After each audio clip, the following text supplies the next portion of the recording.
I quit being Bel Sawyer's S after she humiliated me in public. 3 days later, the whole school watched her chase me. She had told me to stop hovering, so I finally stopped. Bel Sawyer put her hand on my sleeve in the cafeteria hallway. "Connor," Bel asked. Too sharp for a casual classmate. "Where are you going?" I looked at her hand, then I pulled my sleeve free. "You asked me to stop hovering," I told Bel. So I stopped. That was the payoff nobody in Ridgemont expected. Bel wanted my attention again, but access to me had one rule now. She had to choose it where people could hear. If I ran back after one jealous grip, I became the old joke again. And before the week ended, Jenna Mills, Spencer Merritt, and half the school would test that rule. But it started with one stupid volleyball. That morning, I waited near Bel's locker with chocolate milk in my hand. The gossip table girl called me Bel's morning alarm. Zoe Phelps, Bel's volleyball friend, heard it and winced like even she thought the joke had grown mold. Bel did not wheeze. She looked at the carton, then at the people watching. "Connor," Bel said, cold enough to chill the milk. "Stop hovering." I tried to laugh it off. Bel cut me apart faster. "You are always just something walking with me, waiting for me, being there. It is annoying." The old me took one step after her. Then a loose volleyball flew out of the gym doorway and smacked the side of my head. Chocolate milk burst across my shoes. Bel stopped for one breath, saw I was alive, and kept walking. So, I threw the carton away and walked the other direction. For once, I did not follow. The next morning, the school expected the regular show. Mr. Fallon, our homeroom and math teacher, stood at the board, writing the date. Bel sat near the window. Zoe sat beside her, already watching the door like she had bought tickets. I walked in with my bag over one shoulder. Most days I greeted Bel before I sat, asked if she needed anything, and handed her whatever tiny offering my loser brain had prepared. That morning, I passed her desk. I sat down, my chair legs scraped once. Mr. Fallon stopped writing. That man had watched 2 years of my public sing and survived district cafeteria coffee. He was hard to impress. Still, his marker paused mid-8. Zoe whispered across the aisle. "Did Connor just load properly?" The room cracked. The gossip table girl from the lockers turned around. "Wait, did Bel dump him for real?" "Open my notebook." I needed her permission for that. I asked. A few people laughed. Bel's pencil stopped above her page. Small reaction. Huge consequence. Before that day, my attention had been cheap background noise. When I removed it, people heard the silence like a fire alarm. Mr. Fallon cleared his throat. "Mr. Byrne," Mr. Fallon said, tapping the board. "Since you are awake and seated before the bell for once, solve problem 4. Cheap shot from authority. Fair shot, though."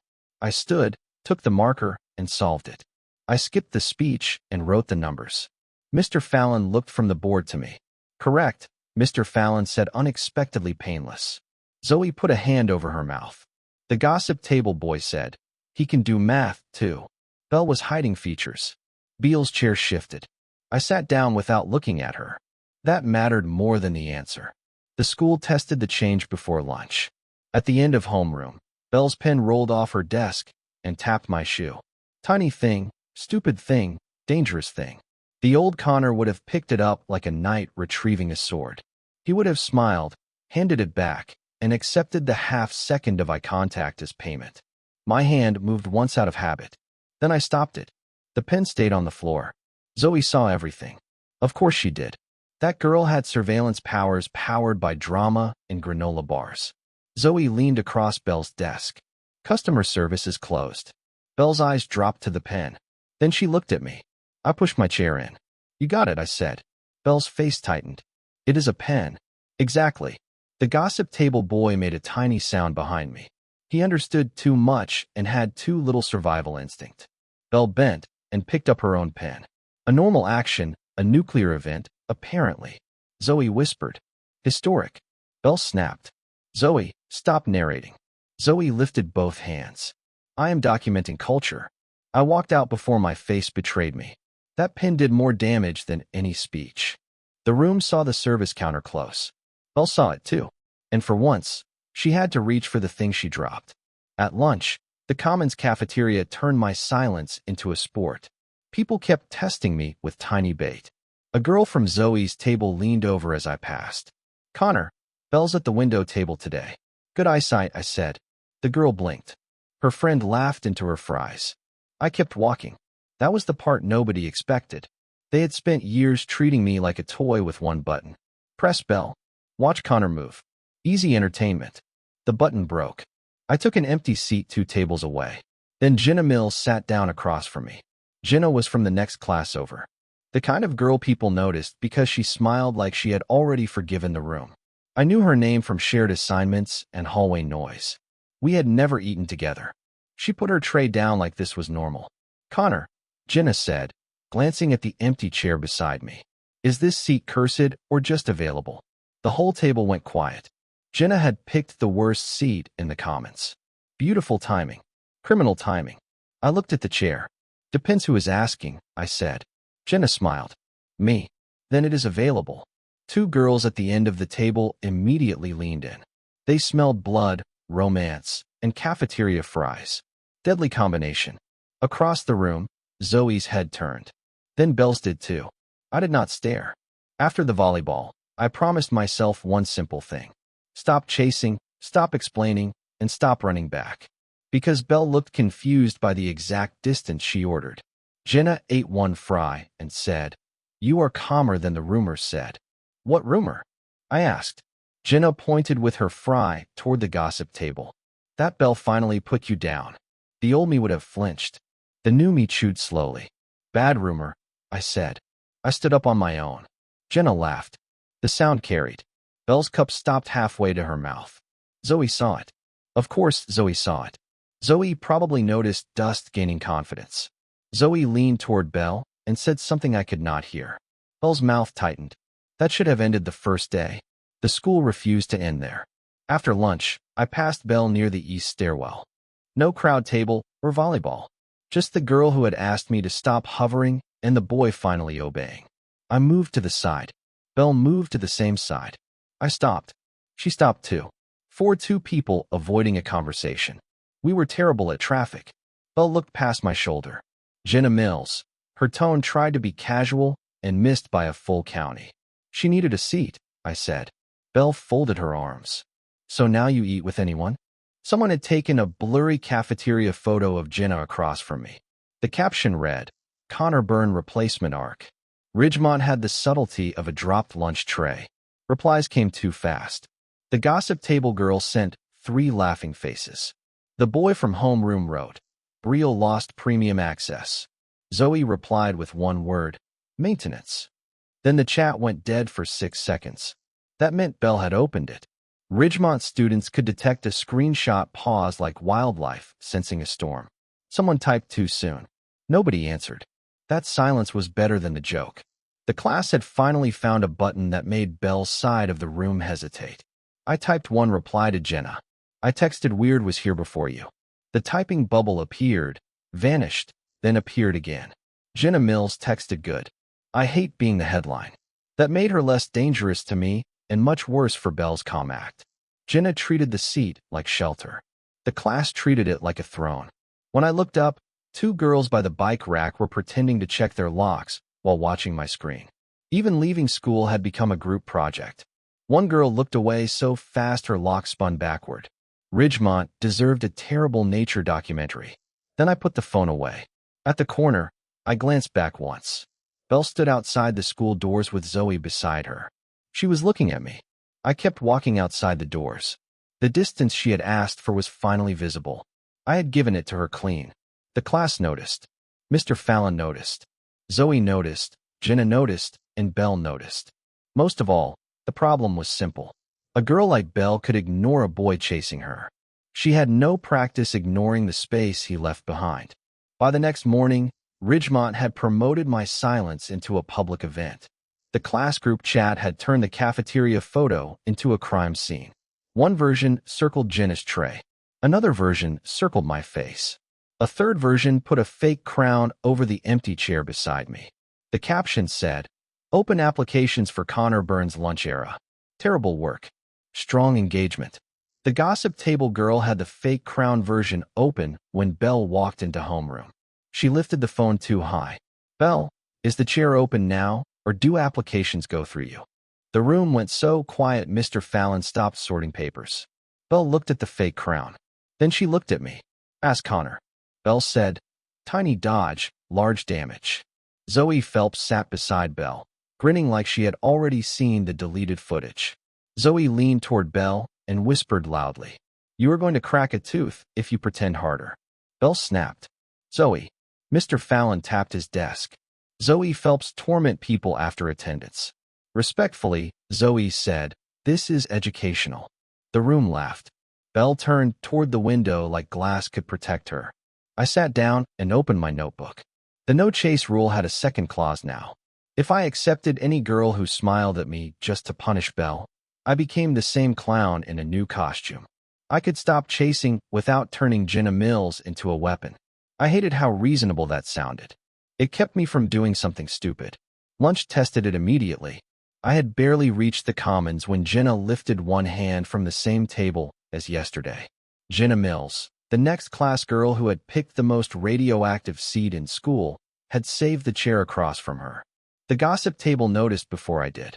One girl said, round 2. The boy beside her said, burn is up. I pointed at him was my tray. Please never commentate my lunch again. He raised both hands. My bad, franchise player.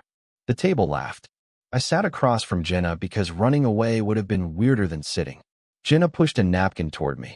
Your tray is leaking.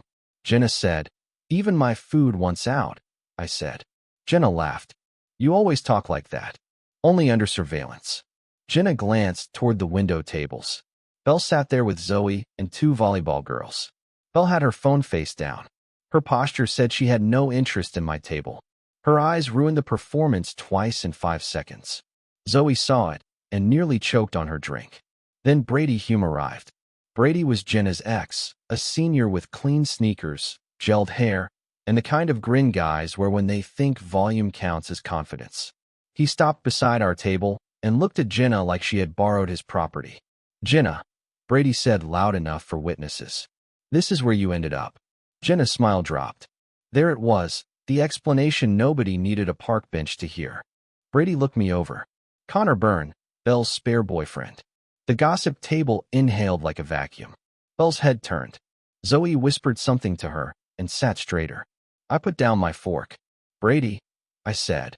Because a spoken name helps when a clown enters with the music. Say that again slower. I want the table to hear you lose with confidence. His grin twitched. Brady leaned both hands on the table. Relax. I am just surprised Jenna picked your pity party. I figured she had standards. Jenna looked at her tray. That annoyed me. I could handle being called spare parts. I had years of training. Jenna shrinking because her ex needed an audience was different. I looked at Brady's hands on our table. Move, I said. Brady laughed. Or what? I lifted his tray from the empty space beside him and slid it too in toward the edge. Or your lunch learns gravity before you do. The boy from the gossip table muttered. He is cooked. Brady heard it. That made him dumber. He straightened and pointed toward the window table. You know what? Keep Jenna. I might go talk to Belle. She looks bored anyway. A sharp silence hit the tables around us. Belle's cup stopped halfway down. Brady smiled like he had found the bigger trophy. He had no idea he had just stepped on the only wire in the room. I stood. Jenna grabbed my wrist for half a second.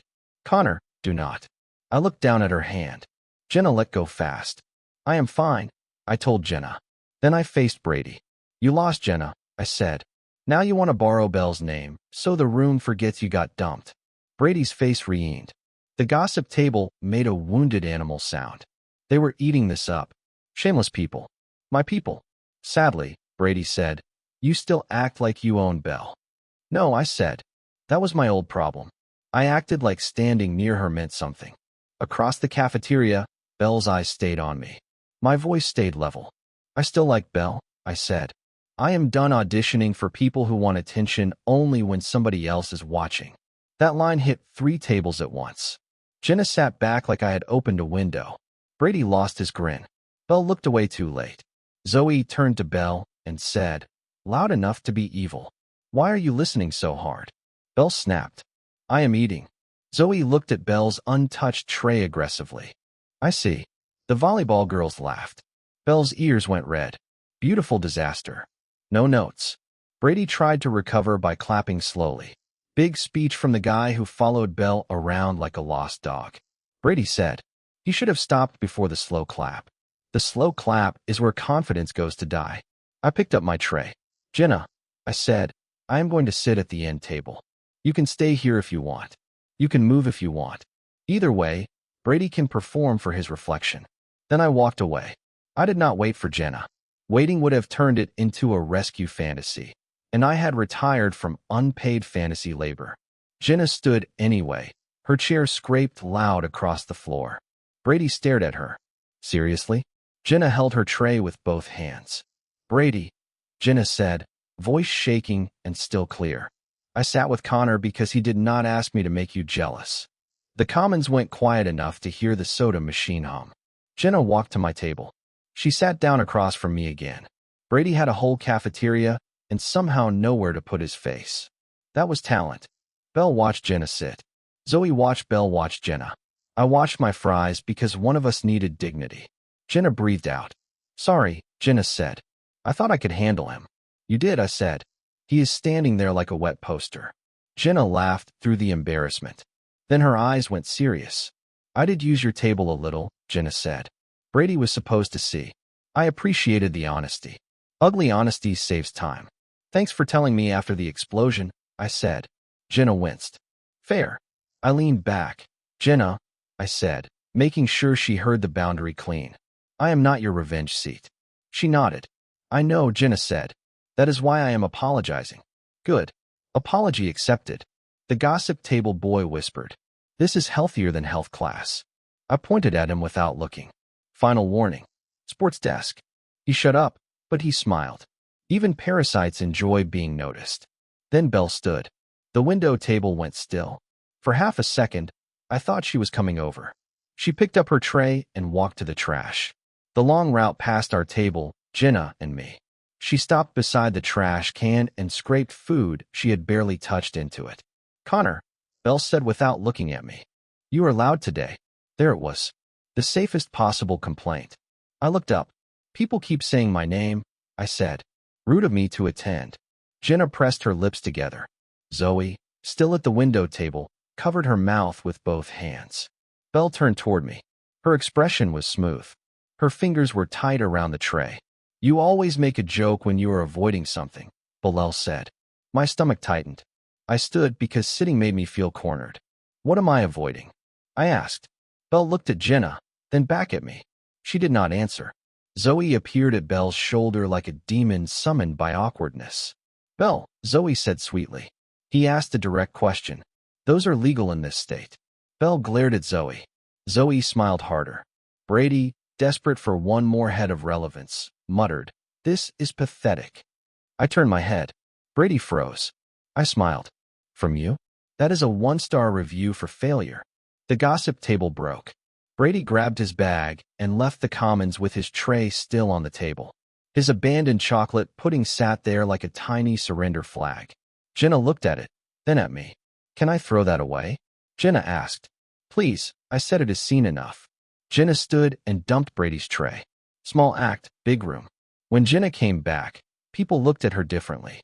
She had walked away from Brady in public, thanked me without clinging to me, and become more than rebound bait in one ugly lunch. Good for her, bad for Bel's calm act. Bel's gaze followed Jenna for one extra beat.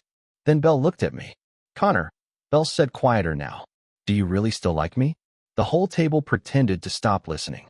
Horrible actors. Every one of them. I could have used that question, answered too hard, and turned one crack in Bel's guard into a sprint back to the old script. Instead, I picked up my tray. "Yes," I said. "From over here," Bel blinked. I walked to the tray returned behind me. Zoe whispered, "Oh, he is dangerous now." Was just tired. Tired looked a lot like dangerous when people were used to free access. After lunch, Jenna caught me near the east stairwell. Jenna kept both hands on her backpack straps like she wanted me to see she was not grabbing for another scene. "Connor," Jenna said, "I meant the apology." "I know. I'm still going to sit somewhere else tomorrow." Jenna said Brady needs to learn. "I can disappear, too." "Good plan." Jenna smiled. "You should teach a class." Step 1, I said get hit by a volleyball. She laughed and left. At the stairs, I found Belle standing, one landing above me. Zoe was beside her, pretending to text with the worst fake texting form I had ever seen. Belle looked at Jenna's back. Then she looked down at me. So, Jenna is gone tomorrow. Belle. The question came too fast. Zoe's thumb stopped moving. I held the railing. Seems like it. Belle's mouth tightened, then softened. Good for her. Yeah, I said. Good for her. I started up the stairs. Belle did not move aside until the last second. Our shoulders almost touched. Old Connor would have treated that like a holiday. New Connor kept walking. At the top landing, Zoe called after me. Connor, Zoe said, bright and mean. Hypothetically, if someone wanted attention from over there, how far is over there? I did not turn around. Far enough that someone has to walk, I said. Zoe laughed. Belle said nothing.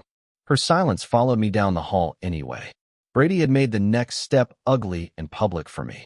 I had refused the rebound script in front of Jenna, refused the spare boyfriend script in front of Belle, and said I still liked Belle while staying out of reach. So the next question stopped being whether I still cared. The next question was nastier. If Belle wanted any of that attention now, what was she willing to do where people could see? Belle answered that question at lunch because the Commons cafeteria had become our emotional crime lab. The next day, Jenna sat with two girls from her own class. She gave me a small wave, then looked away before the room could turn her into another headline. Smart girl. The gossip table hated maturity. They needed fresh meat. They found me walking with two girls from Zoe's volleyball table. One girl had asked about Mr. Fallon's homework. The other had stolen half my fries and called it a consultation fee. Connor, the fries thief, said, "You are weirdly useful when you stop looking tragic." I charged by the insult. I said. The girl laughed and bumped my shoulder. That bump was harmless. Belle saw it like the building had caught fire. She stood from the window table. Zoe's head snapped up. The gossip table girl whispered, "Oh, here we go." Belle crossed the Commons with her tray still in one hand. She looked calm from the shoulders up. Her tray betrayed her. The fork rattled against the plate with every step. She stopped beside me. The fries thief smiled too brightly. "Hi, Belle." Belle did not answer her. Belle's hand closed around my sleeve. Same sleeve as the hallway. Same grip, different audience. "Connor," Beale said. "Come with me." The table went feral. A boy near the end whispered. She grabbed him. Zoe stood so fast her chair barked against the floor. I looked at Belle's hand. Then I looked at her face. "Why?" I asked. Belle's eyes flicked to the two girls beside me. "Because I said so," Belle snapped. "That used to work on me. A lot of embarrassing things used to work on me." I pulled my arm just enough that she felt the resistance. "Try again," I said.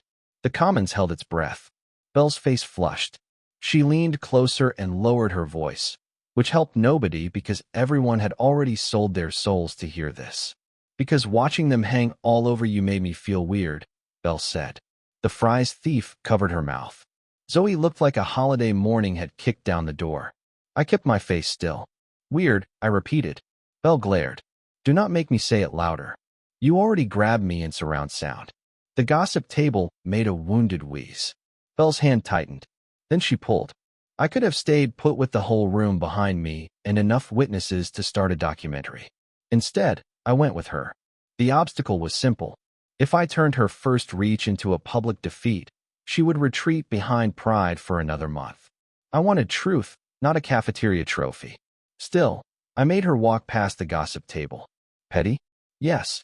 Necessary? Also yes. The gossip table girl stared at Belle's hand on my sleeve. Belle saw her looking. Her grip loosened. I said softly, "Too late. They have eyes." Belle dragged me into the east stairwell and let go like my sleeve had burned her. The door swung shut behind us. She turned on me. "You are enjoying this." Belle said a little. "That is awful. You did call me annoying in public for years." Belle opened her mouth, then shut it. That was new. Normally she had arrows ready. I leaned against the railing. "Say it clean, Belle." Her eyes narrowed. "Say what?" "What you felt when you saw me with them." Belle looked toward the closed cafeteria door. Behind it, Zoe's laugh cut through for half a second. Belle muttered, "I hated it. Because they were acting like you were theirs." The words hit hard enough to make the stairwell feel smaller. There it was. Jealousy, wearing Belle's voice and pretending it had taken the wrong bus. I felt careful instead. Bel, I said. You asked me to stop acting like I belonged near you. Know what I said? Bel snapped. Then what do you want? She looked at me for 1 second. The answer almost reached her mouth. Then pride tackled it at the goal line. I want you to stop being weird, Bel said. I laughed once. She looked insulted. Really? I asked. Bel crossed her arms. You changed overnight. Babe, you are making it sound like my fault. I pushed away from the railing. I gave you what you asked for. Belle's jaw tightened. The stairwell door opened. Zoe slipped in with both hands raised. Before anyone commits emotional manslaughter, Zoe said, Mr. Fallon is looking for you, Connor. Also, everyone heard enough to ruin lunch. Bel spun toward her. Zoe. Zoe smiled. Bel, you abducted a boy by the sleeve in front of witnesses. My job here is community support. Belle's face went red enough to heat the stairwell. I stepped past both of them. Tell Mr. Fallon I am alive, I said. Zoe pointed down the hall. Different message. A senior from Marley's homeroom is waiting outside. Your sister wants you on the west roof. That stopped me. Marley Byrne was my older sister, a Ridgemont senior, and the only person at home who could insult me while leaving snacks outside my door. She rarely summoned me during school. Belle's expression changed. She knew Marley existed. She did not know much else. I had spent years orbiting Belle, not giving guided tours of my family damage. I left the stairwell. The senior outside had a hall pass in one hand and panic in both eyes. Connor Byrne, the senior asked. That is still me. Marley said she needs 5 minutes. The senior said she thinks she messed you up. Great.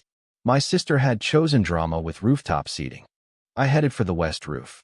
Halfway there, I heard 2 sets of footsteps behind me. I turned. Zoe stopped first. Belle stopped behind her. Zoe pointed at Belle without shame. She is worried. Belle hissed. Zoe, shut up. I looked at Belle. Belle looked away. I could have told them to leave. I almost did. Then Marley pushed open the roof door above us and shouted down the stairwell. Connor, if you make me wait after I used emotional vulnerability, I will throw you off something short, Zoe whispered. I love her already. I walked up. The west roof smoked like hot tar and cafeteria pizza. Marley stood near the safety rail in a school hoodie, arms folded, hair whipping across her face. Marley saw Zoe and Belle behind me. Her eyes sharpened. Why did you bring an audience? Marley asked. I collected them against my will, I said. Zoe raised one hand. Zoe Phelps, volleyball friend. Terrible boundaries. Marley looked at Belle. Belle stood near the door, suddenly quiet. And you? Marley asked. Belle swallowed. Bel Sawyer. Marley's eyebrows rose. Oh, Marley said. The one. I pinched the bridge of my nose. Marley pointed at me. Mom says you came home yesterday, ate cereal in silence, and did not ask if Belle walked home yet. Belle flinched at her own name. I said, Mom has surveillance issues. Marley stepped closer. Did I do something? The bite left her voice. There was the real reason for the rooftop summons. Marley thought my sudden change came from home. From her, from something she missed. I kept it short. No, I told Marley. A volleyball hit me. Belle told me to stop hovering. I finally listened. Marley stared. Then she looked at Belle, then back at me. A volleyball fixed you? Marley asked. Temporary patch.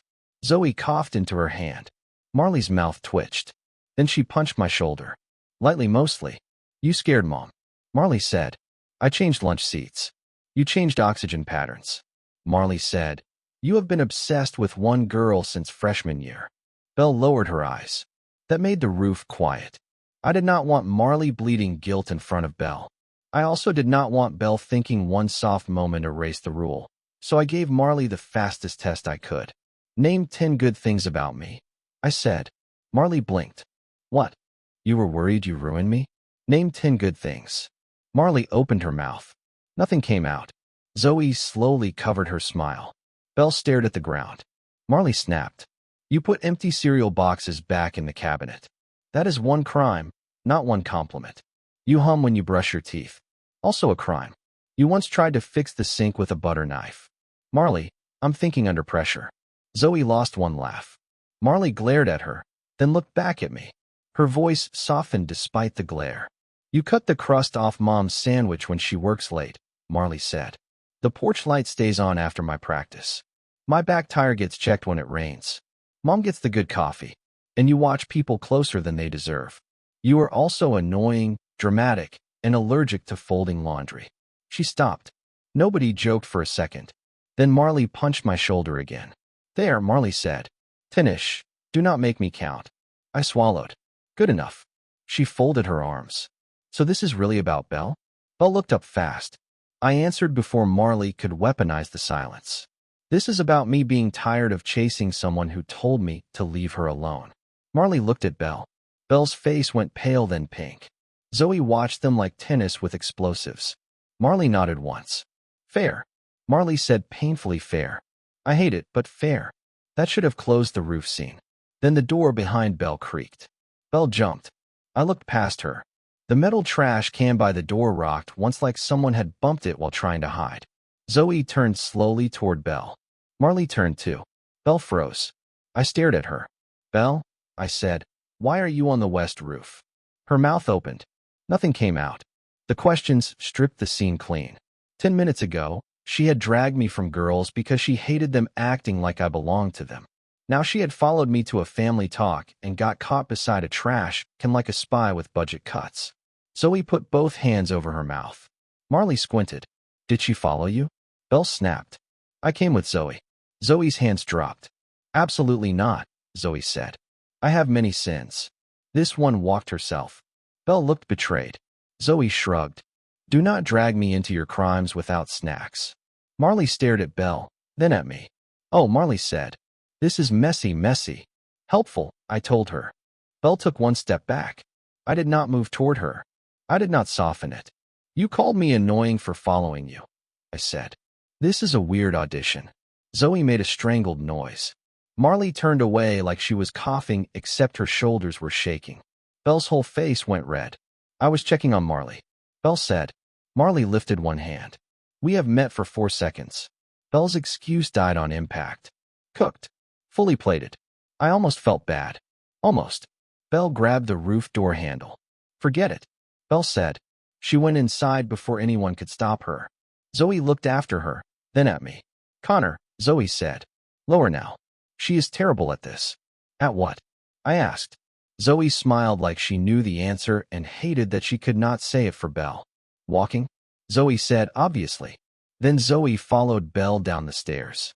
Marley waited until the door shut. Then she hit my arm with the back of her hand. What is wrong with you people? Marley asked. High school, disgusting. I laughed despite myself. Marley looked at the door. Her face softened for half a beat. She followed you, Marley said. I noticed. Are you going to chase after her? No. Marley nodded, satisfied and worried at the same time. Good, Marley said. Make her use her legs. Equality. That was my sister's idea of emotional support. Strangely effective. By final bell, rumors said Bel had dragged me out because I flirted with 2 volleyball girls. Another said Zoe caught Bel stalking me. The worst version claimed Marley threatened to throw Bel off the roof. Ridgemont did not need facts. It needed cardio. I ignored most of it. Then I opened my locker and found a chocolate milk carton sitting on the shelf. No note, no name, just the same brand I had dropped when the volleyball hit me. I looked down the hall. Bel stood near the stairwell with Zoe beside her. Zoe was smiling. Bel was looking anywhere except at me. A simple apology would have been cleaner. Clean was apparently illegal. I picked up the carton and drank it where I stood without walking to Bel. Zoe saw that and slapped Bel's arm like she had just won a bet. Bel's mouth opened. I lifted the carton in a tiny salute. Then I shut my locker and left. The damage was ugly, funny, and dangerous. Bel had said the girls made her feel weird, pulled me away in public, then followed me to the roof and got caught doing the exact thing she used to mock. I thought being exposed would make her back off. Wrong. After that day, every girl who smiled at me became a scoreboard. Bel pretended she could not read. And the next problem already had a clean smile, better grades, and the whole school ready to call him an upgrade. His name was Spencer Merritt. The roof incident should have made Bel Sawyer avoid me for one whole morning. She tried. She walked into homeroom with Zoe Phelps beside her and did the smooth window stare act again. She brought no sleeve grab, sharp question, or chocolate milk apology hiding in my locker. Very disciplined, also fake enough to need a warning label. The gossip table kept glancing from her to me like they were waiting for round two. Zoe saw the room watching and leaned toward Bel. Zoe whispered, "Roof privileges got revoked." Bel said, "Zoe, breathe quieter." I opened my notebook. The no-chase rule had survived one jealous grab and one rooftop spy comedy. That mattered. If I sprinted after Bel because she blushed near a trash can, I deserved every joke ever made about me. So I stayed seated. Then, Mr. Fallon taped the exam rank sheet beside the board. One sheet, 2 columns, my name in the ugly middle. Last month, I had been near the top because studying gave me one more excuse to help Brielle. This month, my name sat below people who believed homework was a rumor. Even the paper looked disappointed. Zoe turned around in her chair. "Connor," Zoe said too loudly. "Did the volleyball hit your study habits, too?" I looked at the sheet. It hit customer service first. The class laughed. Bel did not. Her eyes moved from my name to my face, then to my hair. I had left home late, skipped the mirror, and let my bangs die however they wanted. A girl near the window whispered, "He looks kind of rough." The gossip table boy whispered back, "Post-simp shedding phase." I turned my head. "You are one phrase away from detention by citizen vote." He shut up. "Good boy." "Barely." Mr. Fallon cleared his throat and pointed at the board. "Connor," Mr. Fallon said, "since the rank sheet has everyone staring anyway, solve the warm-up." Fantastic. Public academic funeral with chalk. I stood and took the marker. The problem was simple. My brain still moved slower than my hand. I wrote the first line right, skipped a sign, and heard Mr. Fallon inhale through his nose. Bel saw the mistake before he spoke. Her hand lifted off her desk like she wanted to point it out. Then she stopped herself. Spencer did not stop. "Sign error," Spencer said, helpful enough to be annoying. I corrected it. Mr. Fallon nodded. "There, still alive." The class chuckled. Spencer smiled at Bel. "I can help with tour prep and math review if you want. Some people are overbooked." Bel's eyes stayed on the corrected line. "I did not ask," Bel said. "Small line, sharp edge." Spencer's smile held, but barely. I capped the marker and sat down. My rank had dropped. My hair looked criminal. Spencer had found the perfect little stage. Anyone in that room could make the same prediction. Bel would choose the stable guy and let my messy exit finish itself. That prediction bothered me because it made sense. Then Bel's eraser rolled off her desk. My hand stayed still. Spencer picked it up before it reached the aisle and placed it neatly beside her notebook. The room waited for the cute thank you. Bel only stared at the eraser like it had switched teams. Spencer's perfect save got no smile. That tiny loss fed me for the rest of the period. Petty fuel. Premium grade. The classroom door opened before the bell. Spencer Merritt walked in carrying a stack of visitor tour forms like he had been born beside a trophy case. Spencer was a popular athlete, a top student, and the kind of guy teachers trusted near microphones. He also had the smooth smile of someone who had never been publicly compared to a lost dog. He stopped by Mr. Fallon's desk. "Mr. Fallon," Spencer said, "Student Council needs junior guides for the visitor tour. I can collect names." Mr. Fallon waved a hand. "Make it quick." That was all the authority did. The rest was pure teenage blood sport. Spencer turned to the class and smiled. Bel already said she would help. Spencer said, "We need steady people beside her since visitors follow whoever looks calm." Several heads turned toward Bel. Bel's face stayed polite. My stomach did one stupid drop. Spencer looked straight at me. "Connor," Spencer said, "you probably want a break from hovering duty, right?" The room made the tiny sound people make when a chair almost tips. There it was, clean smile. "Dirty knife." Spencer held up the tour sheet. "I can take the spot near Bel. Less confusing for everyone." The class stared at me. Zoe stared harder. Bel's fingers tightened around her pencil. Old Connor would have argued back then. I would have listed every time I carried Bel's books, remembered her drink, saved her seat, and got rewarded with public side-eye. That version of me was a worker ant with feelings. I picked up my pen. "Sure," I said. Spencer blinked. That was the first crack. I kept writing. "If Bel wants you there, stand there." The crack widened. Spencer recovered fast. Good. Glad you were being reasonable. Careful, I said. That word sounds allergic to you. Zoe choked. The gossip table lost structural integrity. Spencer's smile thinned. Belle looked at me then finally. Her expression asked why I had given up the space so easily. I almost answered with the obvious because she had spent years calling that space annoying. I kept my mouth shut. She had to feel the empty chair before I explained the furniture.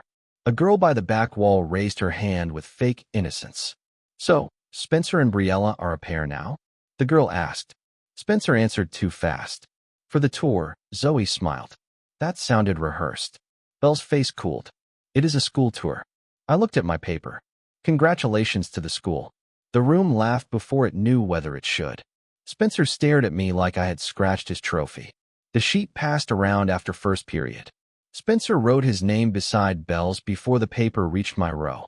He did it slowly with the confidence of a guy placing a flag on land he had already claimed. Zoe saw the name pairing and gave a low whistle. Wow. Zoe said upgrade package installed. Belle snapped. Zoe. Zoe looked at me. Connor thoughts. I took the sheet from the girl in front of me. My pen hovered over the empty helper line near the bottom. Looks efficient, I said. Zoe's smile vanished. That is coward talk wearing a tie. Belle flinched at that. I wrote my name on the general helper line away from Belle's pair. Spencer leaned over the aisle. Background support suits you. Too bad for him. I was tired and caffeinated. Spencer, I said, if standing beside a girl is your big flex, bring stronger ankles. The class laughed louder. Spencer's jaw clicked. Belle's lips parted, then closed. She said nothing. That silence hit worse than Spencer's little speech. I handed the sheet back and left for the hallway. Zoe caught me by the vending machines after second period. Belle was with her, pretending she had no part in the chase. Spectacular acting, community theater level, but with better hair. Zoe planted herself in front of me. Connor, Zoe said, are you really letting Spencer take the tour spot? I said, he took a form. Relax. Zoe pointed at my face. He took your place beside Belle and gift-wrapped it. Belle said, Zoe, stop making everything dramatic. Zoe turned on her. Belle, he called Connor hovering duty. Belle looked away. I smiled once. There it is, I said. Belle's eyes snapped back. There. What? The part where it only sounds cruel when someone else says it. Zoe went quiet. Belle stared at me like I had grabbed the wrong wire and somehow made the lights flicker. Then her gaze moved to my hair again. Your hair is messy, Belle said. Brilliant subject change. Elite retreat. Still obvious. I touched my bangs. They formed a union. Zoe muttered. Weak union. Belle stepped closer. I should have moved back. I did not. She reached up and pushed my bangs away from my eyes with 2 fingers. The motion was small. Hallway reaction was not. The vending machine girl turned her whole body. 2 freshmen stopped pretending to choose chips. Belle's fingers froze in my hair. She realized the audience a second late. I said, careful. Customer service is closed, but maintenance looks open. Zoe made a strangled sound. Belle dropped her hand. Her face went pink. Do it yourself then, Belle said. I usually do, I said. I slipped. That was true in more ways than I wanted. Her eyes softened for half a beat. Spencer arrived behind her at the perfect, terrible moment. Of course he did. Guys like Spencer can smell unclaimed attention from across a hallway. He stopped with the tour sheet tucked under his arm. Belle, Spencer said, we should check the route after school. Visitors like structure. He looked at my hair, then her hand, then my face. His smile returned. Unless I interrupted grooming, Spencer said. The freshman made the mistake of laughing. Belle's face shut down. I stepped aside. Check the route, I said. I have background support. Zoe looked at me like she wanted to throw a vending machine. Belle's hand lifted an inch, then stopped. That half move almost broke me. Almost. Spencer placed himself beside her. Come on, Spencer said to Belle. I will walk you. Belle did not move right away. The hallway watched the clean replacement offer land exactly where Spencer wanted it. Handsome guy, good grades, athlete, student council friendly, 0 public S history. On paper, he was the obvious choice, so I made the paper hurt. I turned and walked away first. Behind me, Zoe hissed. Connor, burn, you are aggressively stupid. I did not turn around. Belle's voice followed, quiet and sharp. Zoe, stop. Spencer said something too low for me to catch. Belle did not laugh. That was the only reward I let myself keep. After school, I found my name on the visitor tour board near the side tasks. Spencer and Belle were listed together near the top. Someone had drawn a tiny crown beside Spencer's name in pencil. Ridgemont was subtle, like a marching band in a library. The gossip table boy passed behind me and said, "Dude, Spencer really replaced you." I looked at him. He swallowed publicly in an academic sense. I erased the crown with my thumb. "Better," I said. He fled. Then Belle appeared at the end of the hall. Spencer stood beside her, talking with both hands. She watched me instead of him. Our eyes met. For 1 second, I thought she might walk over. Spencer touched the tour sheet and said, "Feel this way." Belle looked at him. Then she followed. The sight hit clean and ugly. I had asked for distance. Distance had arrived wearing Spencer Merritt's smile. That night, I sat at the kitchen table with the rank sheet folded in my bag and my hair still falling wrong. Marley passed behind me, took one look, and snorted. Marley said, "You look like a sad mop joint debate club." I said, "Love you too." Marley leaned on the chair. "Did Belle see?" I paused. Marley grinned. "She did, idiot." I opened my textbook. Marley softened her voice by half an inch. "Are you okay?" "No," I said. "I am doing the right thing anyway." Marley pushed a granola bar across the table. "Gross," Marley said. Character development with snacks. The next morning, Spencer stood by Belle's desk before homeroom, already holding the visitor tour sheet like a certificate of ownership. He smiled when I walked in. Belle's eyes moved to my hair. I had fixed it myself. Her hand twitched against her desk. Spencer saw that twitch. His smile died for one tiny second. Good. The replacement boy had claimed the space. Now Belle had to decide whether she wanted a clean partner beside her or the messy boy she kept reaching for after telling him to go away. I thought Spencer would be the main problem. Then the rain came, and standing beside Belle turned into something dirtier than a tour sheet. Spencer Merritt spent the next 2 days acting like he had inherited a seat beside Bel Sawyer. He walked with her after class, carried the visitor tour sheet, and laughed near her desk like the room needed a rehearsal husband. Belle never told him to leave. That was the part everyone saw. The part one saw was smaller. Her eyes still checked the door when I came in. Belle's fingers still paused when I passed. Her mouth still tightened whenever Zoe Phelps looked too entertained. Zoe noticed too. Zoe said at lunch, "Brio?" Spencer has said route efficiency 4 times. "Blink twice if you need rescue." Belle said, "I am fine." Spencer smiled. "Zoe, some of us take responsibility seriously." Zoe looked at me across the comments. "Connor, did you hear that? Responsibility has cologne now." I lifted my milk carton in salute. Belle looked at the carton, then away. The rain started right after final bell. Ridgemont's front drive turned into gray water and bad decisions. Students crowded under the overhang. Spencer stood beside Belle with a clean umbrella and a cleaner smile. I stood 10 feet away, hood up, bag soaked, minding my retired business. A car rolled too fast through the pickup lane. The puddle beside Belle rose like a dirty wall. Spencer saw it. He stepped back. Tiny movement. Huge confession. I moved before I thought. I crossed the gap, grabbed Belle by the shoulder, and turned her behind me. The water hit my hoodie, my pants, my shoes, and whatever dignity I had left. Cold mud splashed up my chest. The overhang went silent. Belle stared at me. Spencer held his umbrella over his own dry hair. Zoe said, "What?" A freshman whispered, "That was gross and romantic." I looked down at my ruined hoodie. "Mostly gross," I said. Belle's hand grabbed my sleeve. "Connor, you are soaked." Strong observation. "You idiot," Belle said, but her voice cracked at the edge. Spencer stepped forward too late. I was going to move her. Zoe turned slowly toward him. After the puddle finished attacking, Zoe asked. A few students laughed. Spencer's smile took damage. Belle pulled a handkerchief from her bag and pressed it against my sleeve like that would solve the entire weather system. The cloth was pale blue and folded too neatly for my disaster body. "Keep it," Belle said. I looked at her hand. "Beal," I said. "It is mud water." Her eyes snapped up. "Keep it." So I did. I kept it because she gave it without making me perform for the crowd, and her fingers trembled when I took it. One emotional line, then punishment. I sneezed so hard. Zoe flinched. Zoe pointed at me. He is dying beautifully, but dying. The next morning, I woke up with a fever and the personality of boiled lettuce. I skipped school. No nurse montage, no tragic blanket opera. My body filed one complaint, and I lost. By mid-afternoon, Marley opened my bedroom door with her foot. Marley said, "Your fan club is downstairs." I squinted. My what?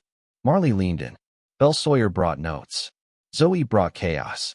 Mom is pretending this is normal and failing. I sat up too fast and regretted every organ. Belle appeared behind Marley with a folder against her chest. Zoe stood behind Belle holding a plastic bag and wearing the grin of someone watching a train shoes drama. Belle saw my fever face. Her expression changed before she could hide it. Then she recovered and scowled. "Connor," Belle said, "you look terrible. Nice to see you too." Marley walked in and dropped a granola bar on my desk. "He looks like this often. The fever adds shine." Zoe nodded. "Haunted Mop Premium Edition." Belle stepped closer. She placed the folder on my desk. "Mr. Fallon sent work," Belle said. I copied the board notes. Zoe coughed into her hand. By copied, she means rewrote them twice because the first version looked too rushed. Belle shot Zoe a look. Zoe zipped her mouth with invisible fingers. I reached for the folder. Belle grabbed it first. "No," Belle said. "You are going to spill something or pass out. I will put it here." Marley looked at me over Belle's shoulder and mouthed. "She is bossy." I mouthed back. "I know." Belle noticed us. "What family illness ritual?" Marley said. Belle placed a bottle of water on my nightstand. I looked at it, then at her. "You walked here in the rain?" I asked. Belle's chin lifted. Zoe had an umbrella. Zoe raised the bag. I had snacks. Different hero path. I almost smiled. Belle saw it and looked down. Then her gaze caught the blue handkerchief drying on my desk chair. She froze. I said, "It survived." Belle's voice went quieter. "Good." Marley looked between us and slowly backed toward the door. "Nope," Marley said. "I am allergic to whatever this is." Zoe followed her. "Same. Very dangerous air quality." Belle turned. Zoe."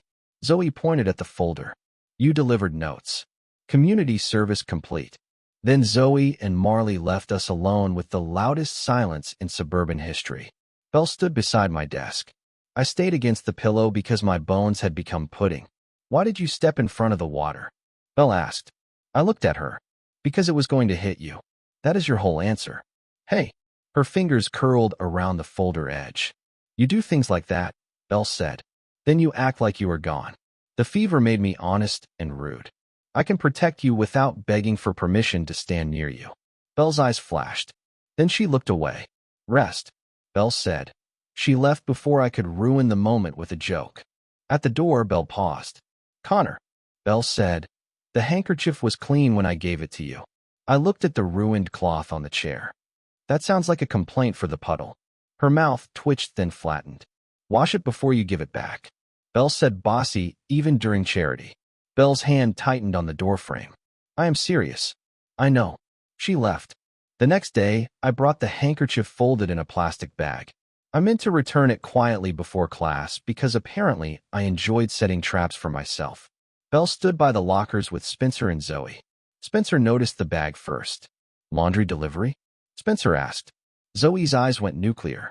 I held the bag out to Belle. "Clean, mostly emotionally damaged." Belle reached for it. Spencer said, "You kept that?" Belle stopped.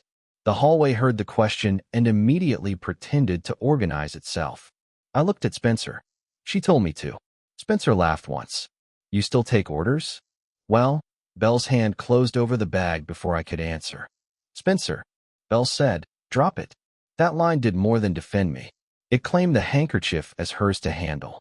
Spencer stepped back with a polite smile and dead eyes. The fever broke by the next morning. Ridgemont did not let me return quietly. By second period, everyone knew Belle had visited my house. The gossip table called it medical romance. Zoe called it community theater with mucus. Spencer called it nothing, which told me he hated it. By the time I reached homeroom, 3 versions of the handkerchief scene existed. One said Belle had given me a lucky charm. Another said I stole it, which felt rude to both of us. The worst version claimed Spencer had loaned me his umbrella after I saved her. I found the gossip table boy near the door. Spencer did what? I asked. He pulled. I am only a distributor. Distribute better? He nodded like I had threatened his bloodline. Spencer heard enough to know the rumor had failed upward without him. Then Priscilla Kent entered homeroom like she had rented the oxygen. Priscilla was a senior with campaign posters in her hands and a smile sharpened for hallways. She was chasing student council deport under Griff Branson, the polished student council president, and she wanted pretty faces attached to her name. She went straight to Belle's desk. Bel, Priscilla said, you would be perfect for my campaign table. Everyone listens when you smile. Bel blinked. I have not agreed to anything. Priscilla laughed like refusal was a cute typo. It is simple, Priscilla said. Stand beside the display after lunch. We take a few photos. You do not even need to talk much. Zoe's smile disappeared. Spencer, standing near the window, watched carefully. I stayed in my seat. Priscilla's eyes found me. Oh, Priscilla said. And there is Connor, Belle's retired mascot. The room reacted a sharp, hungry quiet. Priscilla mistook it for control. She smiled wider. Clam behavior, full parade. Relax, Priscilla said to me. You can hold the poster if you miss being useful. Belle stood. Priscilla, stop. That should have warned her. Priscilla waved one hand. I am teasing. Everyone knows Connor followed you because you are popular. Let that popularity help someone with an actual plan. There was the overreach. I stood. Mr. Fallon looked at me from his desk, but said nothing. Good man. Witness mode only. I walked to Belle's desk and took one of Priscilla's posters from the stack. Priscilla smirked. See, he can help. I looked at the poster. It had Priscilla's name, a slogan, and a blank space where Belle's face was supposed to sell the lie. I handed it back. No, I said. Priscilla's smile slipped. No, I said again. You do not want Belle's help. You want her face near your poster so people think you matter more. The class went still. Priscilla's cheeks colored. Excuse me? Pointed at the poster. You just told her to stand there and stay pretty. Zoe's eyes widened. Spencer stopped leaning against the window. Belle stared at me. I kept my voice flat. Belle works harder than half this room sees. She handles class, volleyball, your little popularity circus, and every person who thinks her attention is public property. If she backs you, it should be because she believes you. You do not get to rent her like a banner. The room did that rare thing. It listened. Priscilla opened her mouth. No words came out. Brady Hume had folded in the cafeteria. Priscilla folded with better eyeliner. Zoe whispered, cooked. Belle's face turned red from her ears down. She grabbed her bag. Bel, Priscilla said, suddenly softer. I did not mean it like that. Belle did not look at her. Belle looked at me instead. For 1 second, there was no Spencer, no posters, no rumor table, no roof trash can, no handkerchief drying on my chair. Then pride kicked the door open. Belle muttered, idiot. She ran out of the room. Zoe took 1 step after her, then stopped beside my desk. Zoe said, that was either heroic or socially fatal. Can it be both? I asked. Usually with you. Spencer picked up the fallen poster from the floor. His smile was thin enough to cut paper. Nice performance, Spencer said. I looked at him. Yours needs work. The gossip table erupted. Mr. Fallon tapped the board once. Class, breathe, and pretend we are normal. No one pretended well. Priscilla gathered her posters with shaking hands. She did not ask Belle again. The consequence came faster. At lunch, students who used to call me Belle's shadow started asking if I could help with actual problems. One boy wanted math notes. A girl asked if I could explain what Priscilla had done wrong without using the word cooked. The rumor table looked at me like I had grown a spine on school property. Spencer saw all of it. Belle saw enough from the far table before leaving early with Zoe. The old compliments had annoyed her because I gave them away for free. This one cost Priscilla the room. By the end of the day, the posters were gone from Belle's locker. The blue handkerchief stayed folded in my bag. Spencer stopped smiling when I passed. And the next girl who came for me did not ask for romance, pity, or a tour spot. She came with an ugly orange lanyard and the terrifying posture of someone who had already decided I was useful. Taran McCoy found me in the Commons the next day. That was already a problem. Taran was the honor committee president, a senior with perfect posture and the calm voice of someone who alphabetized panic. People moved when she walked by. Teachers trusted her with clipboards. Students feared her because she remembered deadlines like personal insults. She stopped at my table with Willow Rodas beside her. Willow was a quiet honor committee girl from the junior hallway. She held 3 folders against her chest and looked like the folders were protecting her from society. Bel sat 2 tables away with Zoe. Spencer sat beside Bel because he had apparently subscribed to proximity. Taran placed an orange volunteer lanyard on my tray. It sat beside my fries like a warning from a construction site. Connor Byrne. Taran said, "We need you for visitor tour support." I looked at the lanyard. Did I lose a bet? I asked. Willa made a tiny sound. It might have been a laugh trying to escape a hostage situation. Taran did not blink. Priscilla tried to recruit faces. Taran said, "You notice the problem faster than the adults. I need people who notice problems before a visitor walks into them." Across the cafeteria, Zoe's head turned. Then Bel's head turned. The lanyard had done its job before I touched it. Ridiculous object. Immediate damage. Spencer leaned back in his chair and called across the space. "Connor," Spencer said. "Background support again." His tone was sweet enough to rot teeth. Taran turned to him. "Spencer," Taran said, "background support is where disasters get prevented. Front-facing charm is where they usually start." The Commons made the sound of 20 people pretending to cough. Spencer's face tightened. He had walked into that one wearing dress shoes. Taran picked up the lanyard and held it out. "Connor," Taran said, "yes or no?" The rules stayed simple. I refused anything that turned me back into Bel's unpaid shadow. I accepted work that had human stakes and did not require begging for crumbs. So I took the lanyard. The orange strap scratched my neck. Zoe yelled from Bel's table, "That color is a felony." I looked down. Agreed. Willa's shoulders loosened. Then she stepped forward too fast, caught my hand with both of hers, and froze like her body had betrayed her. "Thank you," Willa said. "Sorry. Thank you. I should let go." She let go so fast my fingers actually felt wind. The gossip table saw it. Bel saw it. Spencer definitely saw it. Zoe's mouth opened in delighted horror. Willa turned pink. "I am sorry," said. "You survived. Strong start." Taran nodded at Willa. "She asked for you specifically after the poster scene." Willa whispered, "Taran." Taran ignored her. Willa saw Priscilla corner a sophomore last month and wanted someone who could say no out loud. The cafeteria stopped treating the lanyard like a joke. Priscilla had lost more than one poster scene. She had lost quiet people who had been waiting for someone rude enough to name the game. Bel's eyes moved from Willa's embarrassed hands to the lanyard around my neck. Spencer said nothing. Good. The lanyard had teeth. The first task should have been boring. Taran proved she had taste. She walked me straight into the school auditorium where 3 freshman helpers were arguing beside a cart of bottled water.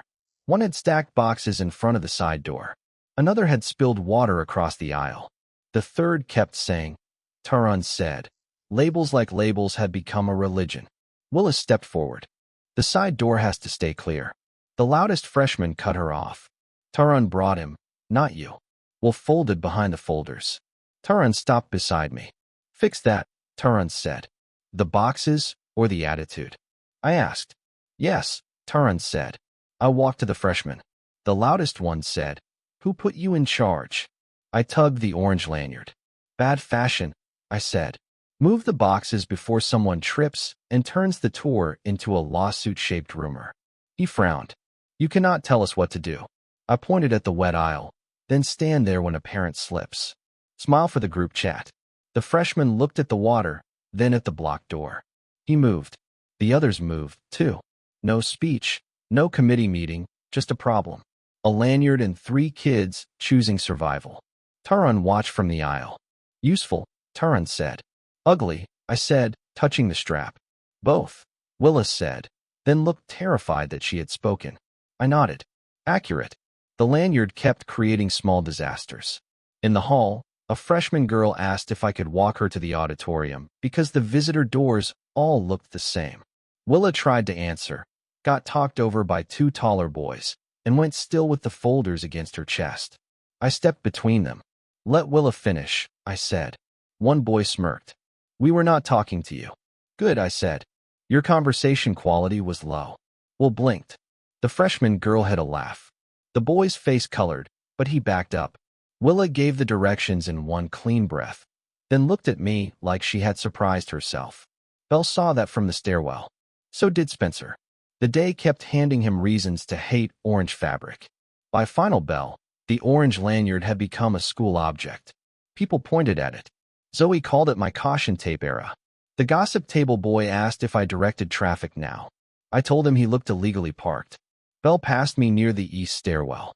Her eyes dropped to the lanyard. "Busy?" Belle asked. "Apparently, Turin trusts you. Bad judgment happens to seniors, too." Belle almost smiled. Then Spencer appeared behind her with his visitor tour sheet. "Brielle," Spencer said, "we should go over the route." Her almost smile vanished. I stepped aside. The no-chase rule stayed alive. Belle walked with Spencer, but she looked back once. That look followed me all the way home. Marley found the lanyard on the kitchen counter and held it up with 2 fingers. Marley said, "Why do you own a tiny roadwork necklace?" I took it from her. "School responsibility." Marley gasped. "My condolences." My mother, Mrs. Byrne, looked over from the sink. "It is nice that people need you." Marley pointed at me. "Do not encourage him. He will start wearing pants with pockets for forms." I threw a napkin at her. That should have been the peak of my outside value era. Summer break made it worse. Harbor Books needed extra hands for the beach crowd, and the bookstore owners, Mr. Halpern and Mrs. Halpern, cared more about showing up on time than sounding impressive. Mrs. Halpern put me behind the front counter, handed me a stack of bookmarks, and said the only rule that mattered. Mrs. Halpern said, "If a child looks lost, do not wait for an adult to prove it." That rule paid 2 hours later. A little boy backed into the alley beside Harbor Light Books with 3 older boys crowding him. He was maybe 8, clutching a paperback to his chest like a shield. One older boy said, "Give it back, Milo." "You did not even pay for it," the kid said. "My sister did." The older boy shoved his shoulder. I stepped into the alley. "Hey," I said. The 3 boys turned. The tallest one looked me up and down. "Store guy, temporary menace," I said. He snorted. "This is none of your business." Milo is beside my store with 3 idiots blocking him. Business hours expanded. Milo looked at me with wet eyes. The older boy held up the paperback. "He stole it." I pointed at the receipt sticking out of the back cover. "That white paper with numbers on it is going to ruin your villain arc." The boy looked, his friends looked. Milo sniffed. The tall boy tossed the book at Milo's chest. "Whatever." Stepped closer before they could leave clean. "Apologize," I said. The tall boy laughed to him. I smiled. "You can do it now, or I can walk you inside and let Mrs. Halpern explain manners loud enough for the beach crowd." The friend on the left muttered, "Dude, just say it." Beautiful. Peer pressure had switched teams. The tall boy glared at Milo. "Sorry," he said. Milo hugged the book tighter. I moved aside. The boys left fast, which was generous of them because their confidence had died in public and needed privacy. Milo stared at me. I said, "You okay?" Milo nodded. "My sister is going to be mad at them. At me for wandering."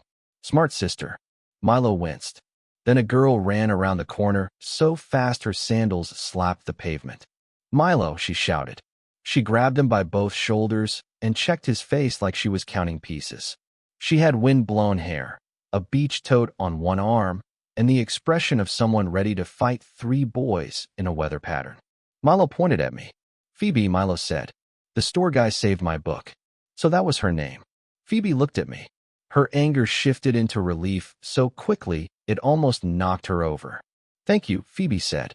"Seriously, thank you." "It was mostly receipt-based combat," I said. Milo laughed. Inside the store, Milo refused to let go of my sleeve until Phoebe promised she would stay near the front counter. Mrs. Halpern watched him clutch me and nodded once. "That," Mrs. Halpern said, "is why I told you not to wait." Mr. Halpern looked over his glasses. "And why the alley door stays propped open from now on." I said good. I was running out of heroic receipt material. Milo whispered to Phoebe, "Can Connor help us find the next dragon book?" Phoebe looked at me with a question in her eyes, not a demand. That felt different from being summoned, grabbed, or used as proof. Phoebe looked at the paperback, then at the alley, then back at me. "I am Phoebe Darrow," she said. "We come here from Lakeview Beach every summer. Milo wanders when he sees book covers with dragons." "It is a family curse," Milo said. "Dragons are important." "Clearly," I said. Phoebe reached into her beach tote and pulled out a folded scarf with cartoon sharks all over it. I stared at it. Phoebe held it out.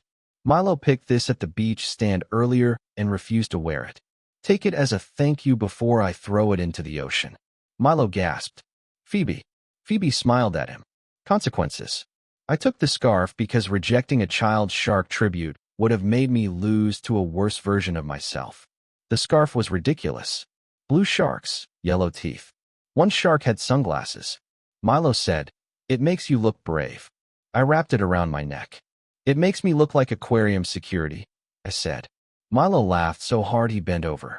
Fee smiled at me longer than necessary, then caught herself and looked at Milo.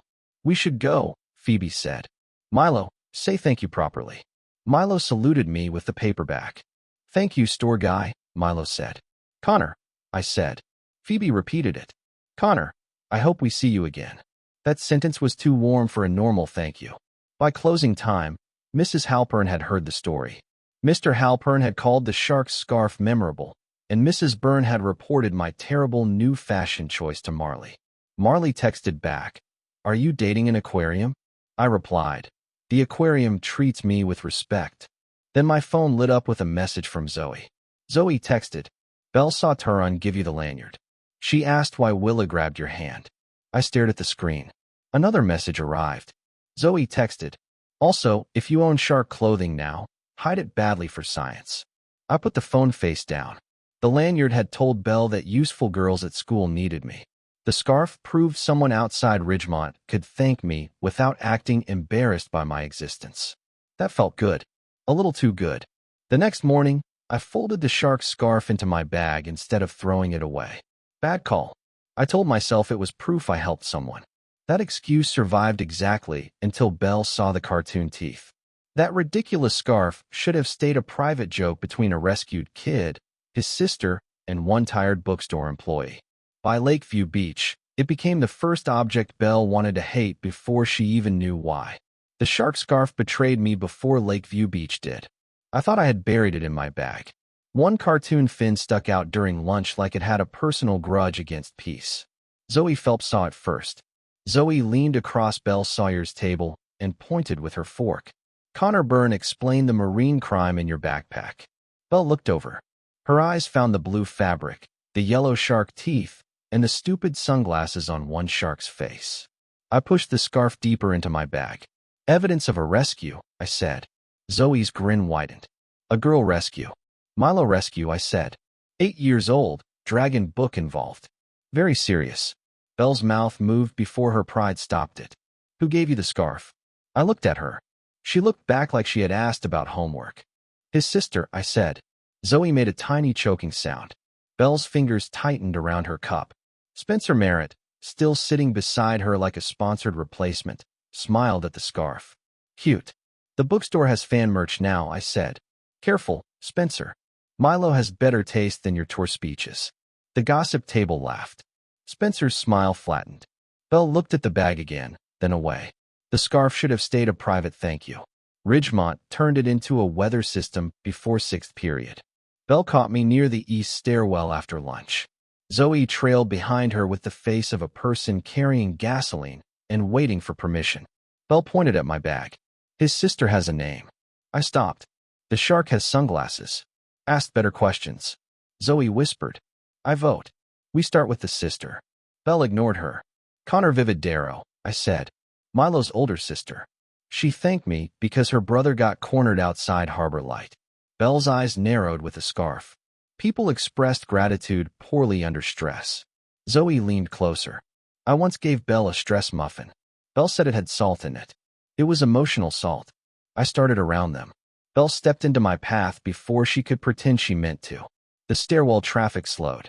2 freshmen suddenly needed water from a fountain with no water bottle in sight. Bel noticed the witnesses and hated all of us. I only asked, Bel said. No, I said. You inspected. Her face warmed. I lowered my voice. Phoebe thanked me. That is allowed. Bel looked at the floor, then back at me. I never said it was forbidden. Your face filed paperwork. Zoe made a sound like she had been stabbed by joy. Bel moved aside. I passed before the old me could turn that tiny opening into a full confession he had no right to demand. By final bell, Zoe had named it my shark era. The gossip table boy asked if Phoebe Dara was my beach girlfriend. I told him one more sentence would get him fed to the scarf. He folded. Finally, growth. Phoebe saw the scarf again 2 days later at Harbor Life Books. She walked in with Milo, the kid I had pulled away from 3 older boys, and stopped so suddenly. Milo bumped her hip. Phoebe pointed at my bag behind the counter. You kept it? Milo lit up. Connor, where's the sharks only when I need to scare hardcover fiction? I said. Phoebe laughed, then looked pleased enough to make my stomach act dumb. That was the problem with sincere people. They handed you a ridiculous scarf, and suddenly the world looked less hostile for 5 seconds. Mrs. Halpern, the bookstore owner's wife, passed behind me with a stack of returns and said, Connor, take your break before you start threatening the cookbooks again. Milo grabbed my sleeve. Phoebe can show you Shellicraft shop. They have shark bracelets, too. Phoebe smacked his shoulder lightly. Milo, I said, no more sharks. I have suffered enough. Milo looked betrayed. Phoebe tilted her head. Shellwalk has other things. Shell charms, glass beads, little beach pieces. People buy them for gifts. The word gift punched a hole in my excuse wall. Belle still had not gotten anything from me except distance, a washed handkerchief, and public embarrassment. The old me would have bought her something loud and begged her to notice. The new me had no business shopping for her at all, which meant naturally I thought about it for the rest of my shift like a certified idiot. After closing, Phoebe waited near the door with Milo and her beach tote. Phoebe said, You looked like someone remembering a birthday. Worse, I said. A thank you for Belle, Phoebe asked. Her voice stayed gentle. She left the weak spot alone. I hated how easy that made honesty. For the handkerchief, I said. And the notes when I was sick. And maybe because I need one clean ending that does not involve me hovering by a locker. Phoebe looked at me for a second. Milo whispered, Is Belle your girlfriend? No, I said. Foe's eyes softened. Then what is she? I looked toward the front window where the beach crowd moved past with bags and sunburns. The girl I am trying not to chase, I said. Milo frowned. That sounds hard, kid. I said, You have no idea. Phoebe stayed gentle. That made it worse. She only nodded toward the boardwalk. Shell Walk is 5 minutes away. If you buy something lazy, I will judge you. So I followed her. I followed because the gift needed help and Phoebe knew the shop. That was my official explanation.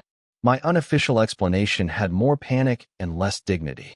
Shellwalk Craft Shop sat off the boardwalk with wind chimes in the door and shells hanging in little glass cases. The shop smelled like salt, glue, and vacation money. The shop owner behind the counter looked at Phoebe, then at Milo, then at me wearing the shark scarf Milo had forced back around my neck. The shop owner said, Bookstore hero. Milo puffed up like he had personally invented me. He saved my dragon book. Phoebe covered her face. I told the shop owner, I am being over-marketed. The shop owner laughed and lifted a small camera from the counter. Then stand by the wall. We do customer photos. I stepped back. Absolutely not. Milo grabbed my elbow. Do it, Phoebe said. Milo, do not bully him. Milo looked at me with wounded eyes. I lost to an 8-year-old in a shark scarf. The shop owner snapped the photo while Phoebe stood beside me, pointing at the charm trays. Milo held up his dragon book below us like a court witness. The instant photo slid out. The shop owner wrote under it with a marker, Bookstore Hero and his beach guide. I stared at the caption. Foe's cheeks turned pink. Milo said, That sounds cool.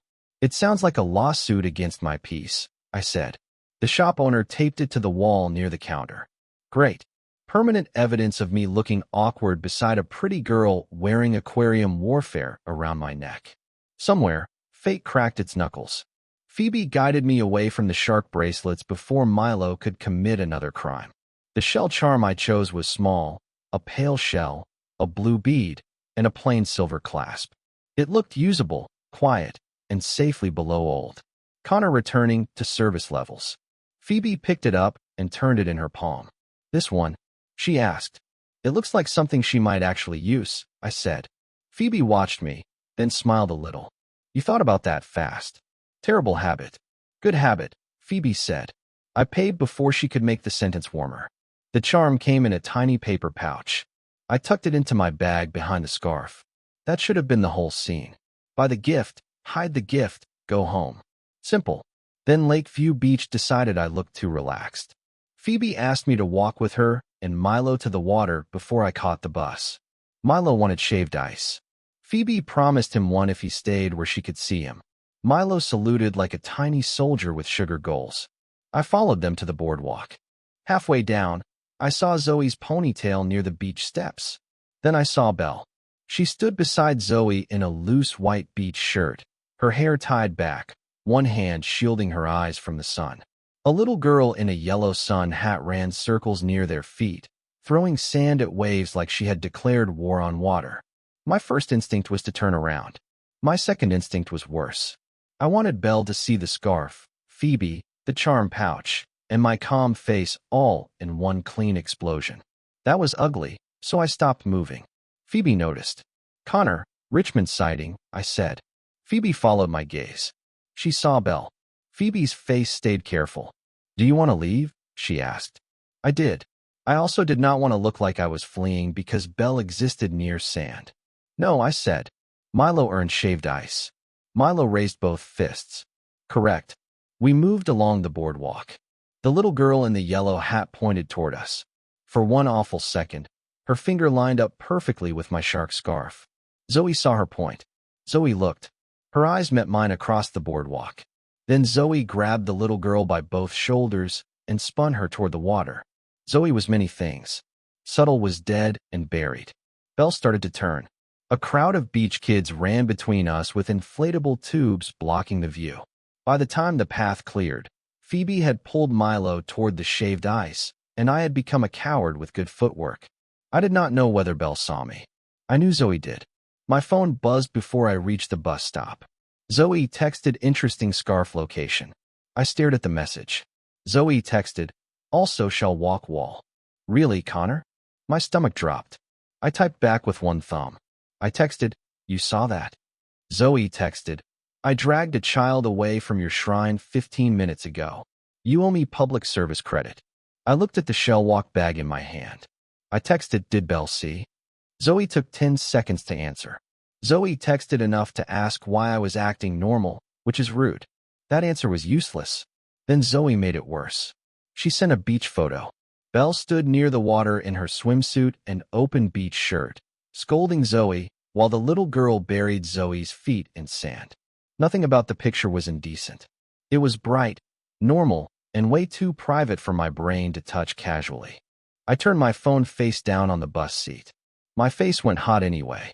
Zoe texted wrong chat. Zoe texted or write one science pending. I typed deleted. Typed again and finally sent nothing. 5 minutes later, Belle texted me from her own number. Belle texted, "Delete that photo." I looked at the screen like it had bitten me. I texted, "Zoe sent it." Belle texted, "I know." Texted, "Then punish the source." Belle texted, "Connor." My thumb hovered over the delete button. One word full threat package. I should have deleted it instantly. Instead, I turned the phone off because my decision-making had taken a beach vacation, too. When I got home, I hid the shell charm pouch inside my desk drawer. The shark scarf went under a textbook. The phone stayed face down. Marley Byrne opened my door without knocking because sibling wall is fake. She saw the textbook sitting too high over the scarf and lifted it with 2 fingers. Marley said, "Connor, why does your homework have shark teeth?" I reached for it. Private academic matter. Marley dodged me and read the shell walk bag on my desk. "Beach girl gave you sharks, and you bought a secret shell thing. You are either dating the ocean or being stupid with accessories." "Second one," I said. Marley tossed the scarf at my face. "Then be stupid quietly. Mom smiles when you get gifts." It is creepy. That little warning hit harder than her joke. Even at home, The scarf had turned into proof that somebody thanked me without laughing first. 3 objects, 3 problems. The charm was supposed to be a quiet thank you and a goodbye to the old me. Meanwhile, the wall photo made it look like Phoebe and I had a cute beach story. Then the swimsuit photo made Belle text me first and sound angry enough to be scared of her own question. I thought the gift was the dangerous part. The next day at Harbolite, a quiet girl froze in front of a customer. The words I used to save her made me look cruel enough that even I hated hearing them. I brought the shell charm to Harbor Books the next day like a criminal smuggling evidence. It sat in my bag behind the shark scarf inside the tiny paper pouch from Shellwalk Craft Shop. Every time the front doorbell rang, I expected Belle to walk in, point at it, and ask why I was making goodbye gifts with another girl's fingerprints all over the story. Instead, Wendy Birch appeared behind the counter. Wendy was a Ridgemont classmate with a soft voice, careful hands, and the posture of someone apologizing to furniture. Mrs. Halpern had put her beside the register before I arrived.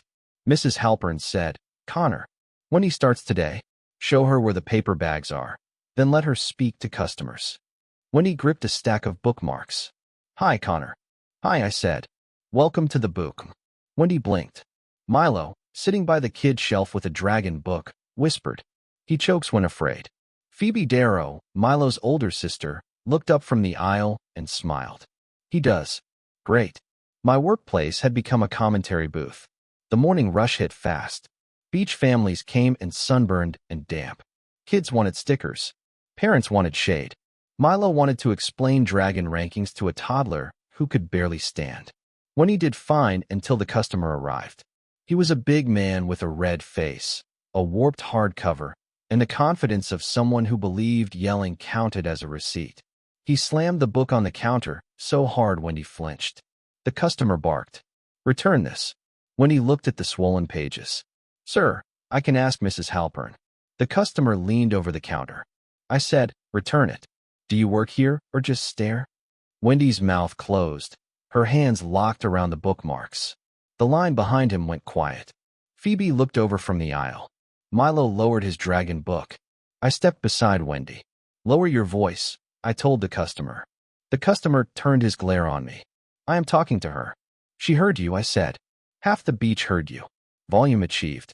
A teenage customer near the bookmark snorted. The man's face got redder. This book fell apart after one day. I looked at the hardcover. Sand clung to the pages. The bottom edge had water stains. A discount sticker from a beach stand still sat on the back. I slid it back toward him. "Harbor Lightite did not sell you this," I said. The customer jabbed a finger at Wendy. She was about to get the owner. Because Wendy was being kinder than your lie deserved. The line reacted. Small gasps, one laugh. A mother pulled her kid closer, which was fair because the customer looked ready to discover new crimes. The customer said, "You calling me a liar?" I tapped the beach stander. "Your book is Phoebe," covered Milo's ears too late. Milo already looked thrilled. The customer grabbed the hardcover. I put one hand on the counter. "You are done talking to Wendy." He stared at me. I stared back. Mrs. Halpern stepped out from the back room, wiping her hands on a towel. She saw my hand on the counter. Wendy frozen beside me and the customer's ruined book. She did nothing. Good. Witness mode. The customer looked at Mrs. Halpern, then at the line, then at the sticker. On his own bad decision, he muttered. "Trash store," I said. "Trash receipt." He left. The bell above the door jingled like it was laughing at him. The line breathed again. Mr. Halpern, the bookstore owner, looked over from the back shelves and lifted one thumb. That was his whole victory speech. I respected the efficiency. A woman in line slid her basket closer to Wendy and said, "Take your time, honey." Wendy heard the kindness and somehow looked more wrecked. "Public mercy can hit like a thrown chair when you are already cracked," Milo whispered. "He lost to his sticker. He lost a confidence with mold damage," I said. People laughed. Wendy did not. She stood behind the counter with the bookmarks crushed in both hands. Mrs. Halpern walked over, took the bent bookmarks gently, and placed them flat. Mrs. Halpern said, "Take 5 minutes, Wendy." Wendy nodded and slipped toward the back room. A teenage customer near the bookmarks whispered, "Maybe she should not work the counter." Wendy heard it. Her shoulders folded before the backroom door closed. So did I. Followed after ringing up the next customer. Wendy stood by the stock shelves, eyes wet, face aimed at the floor. Connor, Wendy whispered. I am sorry. I wanted to say it was fine. It would have been easy. Soft voice, easy exit. Everyone feels decent. The problem was the customer would come back wearing a new face eventually. Harbor Lightite had a 100 nice corners and exactly one front counter. Sorry is fine, I said. Freezing is expensive. Wendy looked up. The words hit her hard. I kept going because stopping there would make the wound pointless. If I am outside with Milo or carrying boxes, the first sentence has to be yours. I said, start with lower your voice. Try step back. Ask for the owner. Use anything before the customer decides you are furniture. Her lips shook. I hated myself a little. Wendy said, I know. No, I said. You know it after the danger. You need to know it during the first sentence. She wiped her cheek fast. Mrs. Halpern appeared at the stockroom door. I expected her to tell me to shut up. Mrs. Halpern only looked at Wendy and said, Connor is blunt. He is also right. Wendy nodded once. Then she walked out the back door. The bell over the front entrance rang again. I returned to the counter feeling like the villain in a training video nobody asked for. Phoebe waited near the front with Milo. Phoebe said, that was hard to hear. Noticed. Wendy heard it too. I looked at the back door. Phoebe's voice softened. She might come back. Might is doing a lot of labor. Milo raised his dragon book. If she comes back, can I clap? No. Phoebe and I said together. Milo sighed like democracy had failed. That night, Zoe called while I was sorting old bookmarks at the burned kitchen table. Her face filled my phone screen. Belle sat beside her half out of frame, hair tied back, expression guarded enough to qualify as architecture. Zoe said, Connor, rumor says you made Wendy cry at Harbor Light. Belle's eyes lifted to the screen. I said rumor should get a summer job. Zoe leaned closer. Did you? Yeah. Belle's face changed. I told them the short version. Customer yelled. Wendy froze. I handled him. Then I told Wendy the truth too sharply because soft lies would leave her alone next time. Zoe stared at me. Wow, that is emotionally ugly. Thank you for the review. Belle spoke before Zoe could keep poking. Connor, Belle said, did Wendy quit? I think so. Belle looked down for a second. Then she said, you were harsh. Yeah. Belle's voice stayed steady. The warning was real. That surprised me enough that I shut up. Zoe looked between us through the screen. Her grin returned slowly. Terrible news, Zoe said. My charger just exploded in another room. Belle snapped. Zoe. Zoe had already disappeared from frame. The phone showed only Belle now. She sat still, then tucked hair behind one ear. You do that, Belle said. Make girls cry, Belle glared. Say things people need, then act like you did something wrong because it hurt. I looked at the phone. That line was too close. The kitchen suddenly felt small. I am good at making things uncomfortable, I said. Belle's mouth twitched. I know. A quiet beat passed. Then Belle looked away first. You still need to delete that beach photo, she said. There she was back on defense. Safer for both of us, I said. Zoe sent it. Belle looked at me through the screen. Connor, one-word threats are lazy. They work on weak men. Her eyes narrowed. I should have ended the call there. Instead, I said, good night, Belle. She blinked once. Good night, Belle said. Then the screen went dark. The next morning, Wendy came back. Wendy stood outside Harbor Light for almost a minute with both hands on her bag. Then she opened the door, walked to the counter, and faced Mrs. Halpern. Wendy said, I want another chance. Mrs. Halpern looked at me. I stayed quiet. This one had to be Wendy's sentence. Mrs. Halpern nodded. Then take the front counter for the first hour. Wendy swallowed. Okay. Milo peeked over his dragon book and slowly raised both hands. Phoebe slapped his arms down. No clapping, Phoebe whispered. Milo looked depressed. Wendy saw him and laughed once through her nerves. That laugh did more for the room than any speech I could have made. By noon, Wendy handled 3 customers alone. Her voice shook. It still worked. When a man asked a question too fast, Wendy said, one moment, please, and looked him in the eye. Tiny sentence, big comeback. After my shift, Taran dragged the tour helpers back to Ridgemont for a final hallway check. She did it with one message and the spiritual violence of a senior who owned a clipboard. I walked into the school auditorium wearing the orange lanyard again. Wendy arrived 10 minutes later with a stack of donated paperbacks for the visitor table. Belle and Zoe were already near the aisle. Spencer stood beside Belle with the tour sheet under his arm. Wendy crossed the room toward me.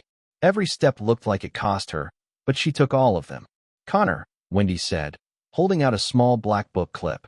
"Your hair kept falling in your eyes at work." I stared at the clip. Zoe's face lit up. Belle went still. Wendy stepped closer before she could lose nerve. She clipped my hair back with careful fingers, then stepped away fast. "There," Wendy said.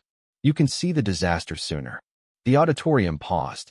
Zoe whispered, "Oh, Belle, that was your lane." Belle said, "Zoe." Her voice had teeth.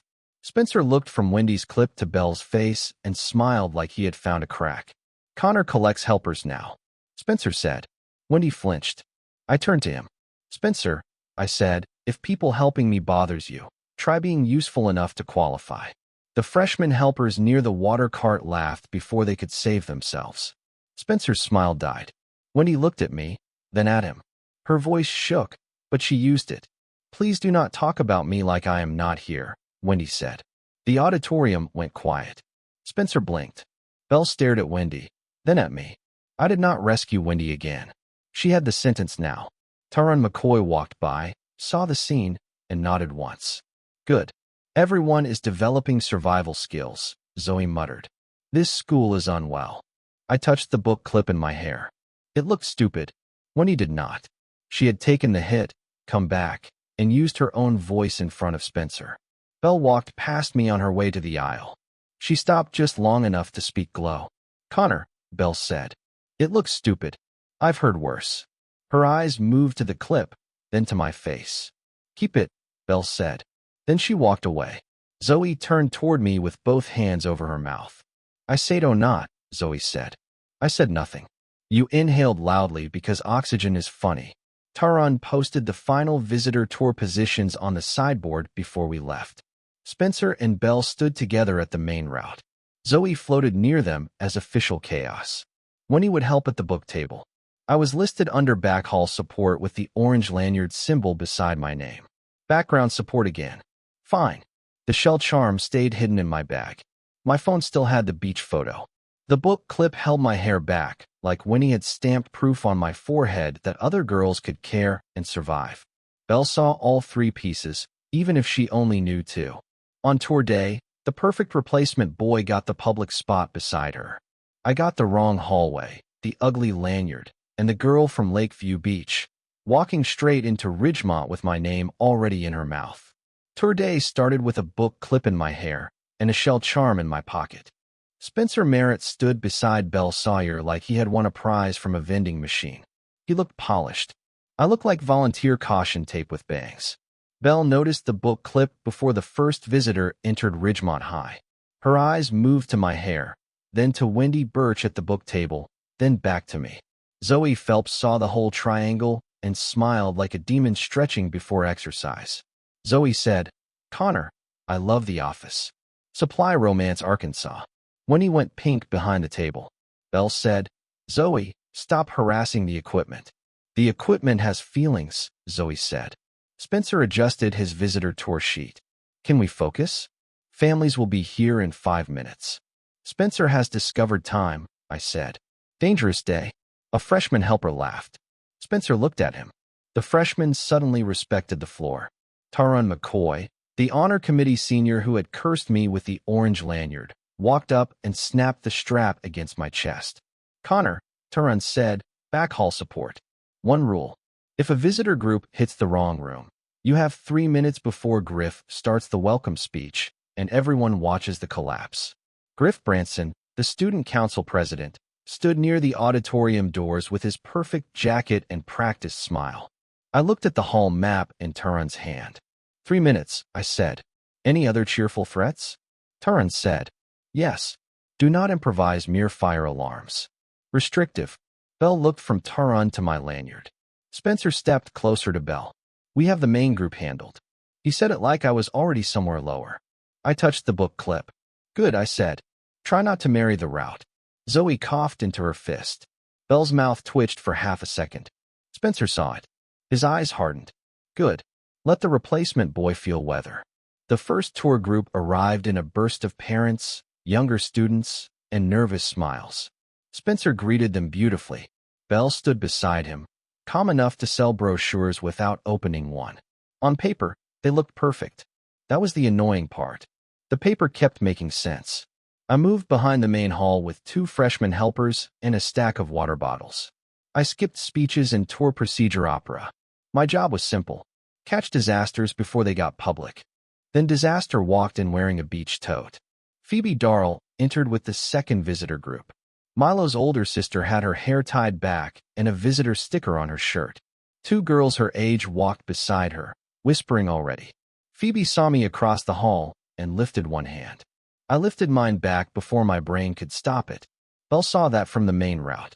So did Spencer. The day smiled with all its teeth. Taran appeared at my shoulder. The east stairwell group is missing. I looked toward the hall. A freshman helper was pointing Phoebe's group toward the west roof stairs. Wrong door, wrong floor. Perfect chance for Ridgemont to introduce visitors to locked metal and regret. I moved. Hey, I called. The freshman helper turned. Taran said, West Hall. West Hall, I said, taking the front of the group. Has lockers. West roof has lawsuits and pigeons. Follow me. A parent laughed. The helper's face went pale. Phoebe's friend whispered, Is that the bookstore guy? Phoebe whispered back, That is Connor. Belle was too far to hear the words. She heard Phoebe say my name.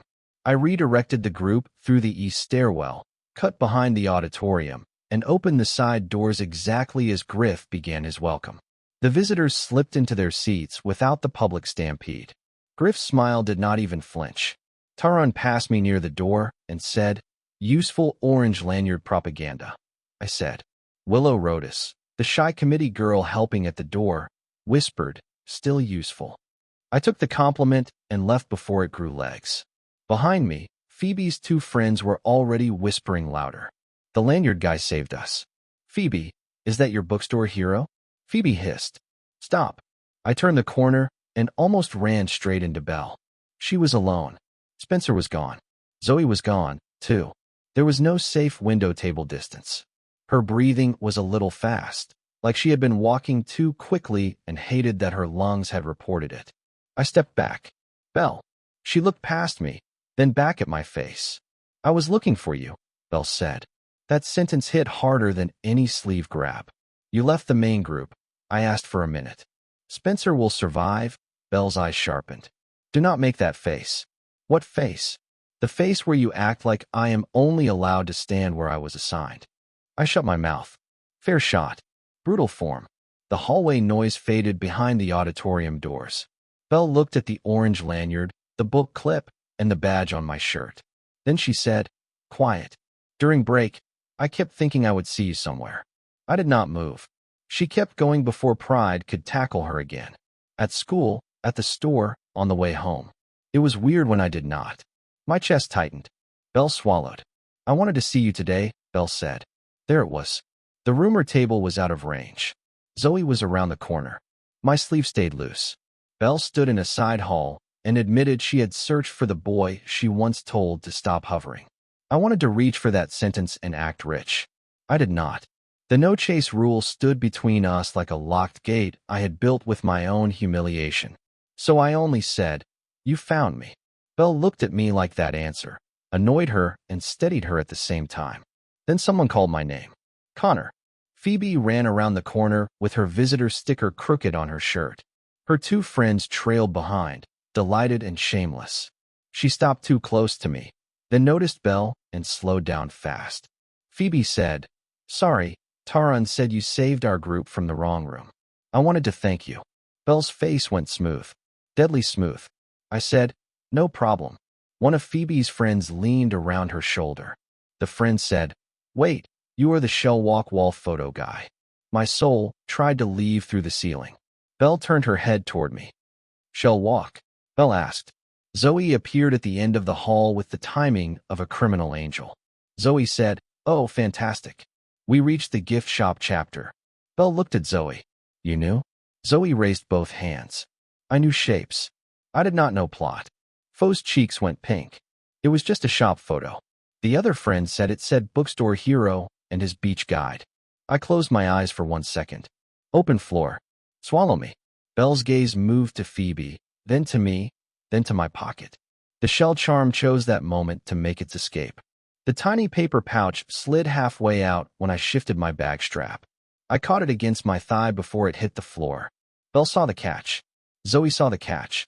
Phoebe saw the catch and looked away too kindly. Spencer arrived behind Bel, breathing steady, smile arranged. Beal, Spencer said. The main group is waiting. Bel did not turn.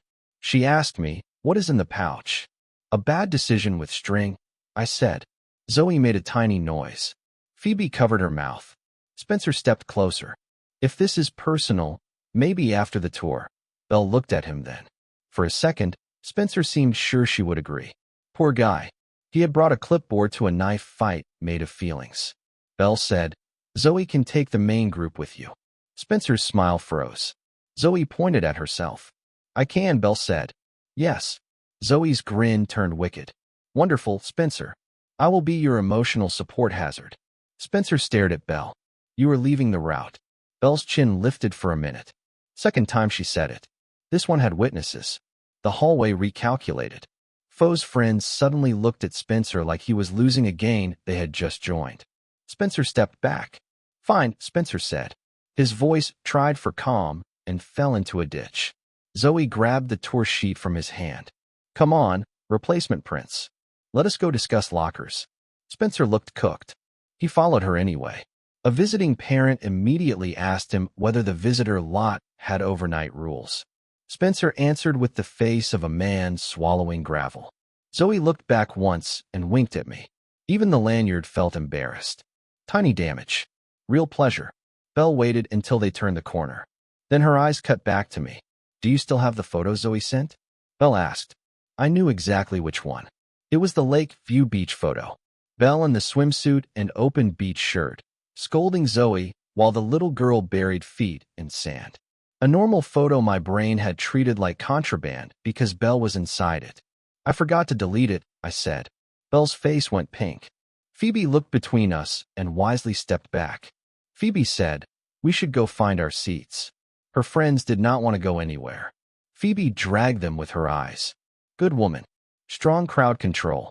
When Phoebe left, Bel stood in front of me with the shell pouch still trapped under my hand. That photo is embarrassing, Bel said. I did not share it. I know. I did not stare at it in public. Her eyes narrowed. Connor, there was that one-word thread again. I lifted one hand.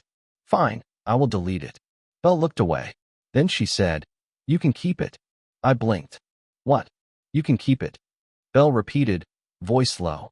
On one condition. The hallway became very interested in pretending not to listen. I asked, what condition? Bel looked at the orange lanyard. Then the corner where Spencer and Zoe had vanished. Then my face.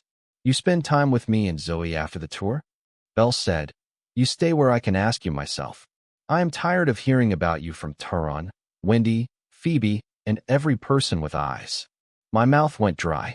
Access with training wheels. Still dangerous. Still, Bel had walked away from Spencer and hunted me through the school. She admitted she wanted to see me, then set a condition that put me back in her orbit because she said so out loud.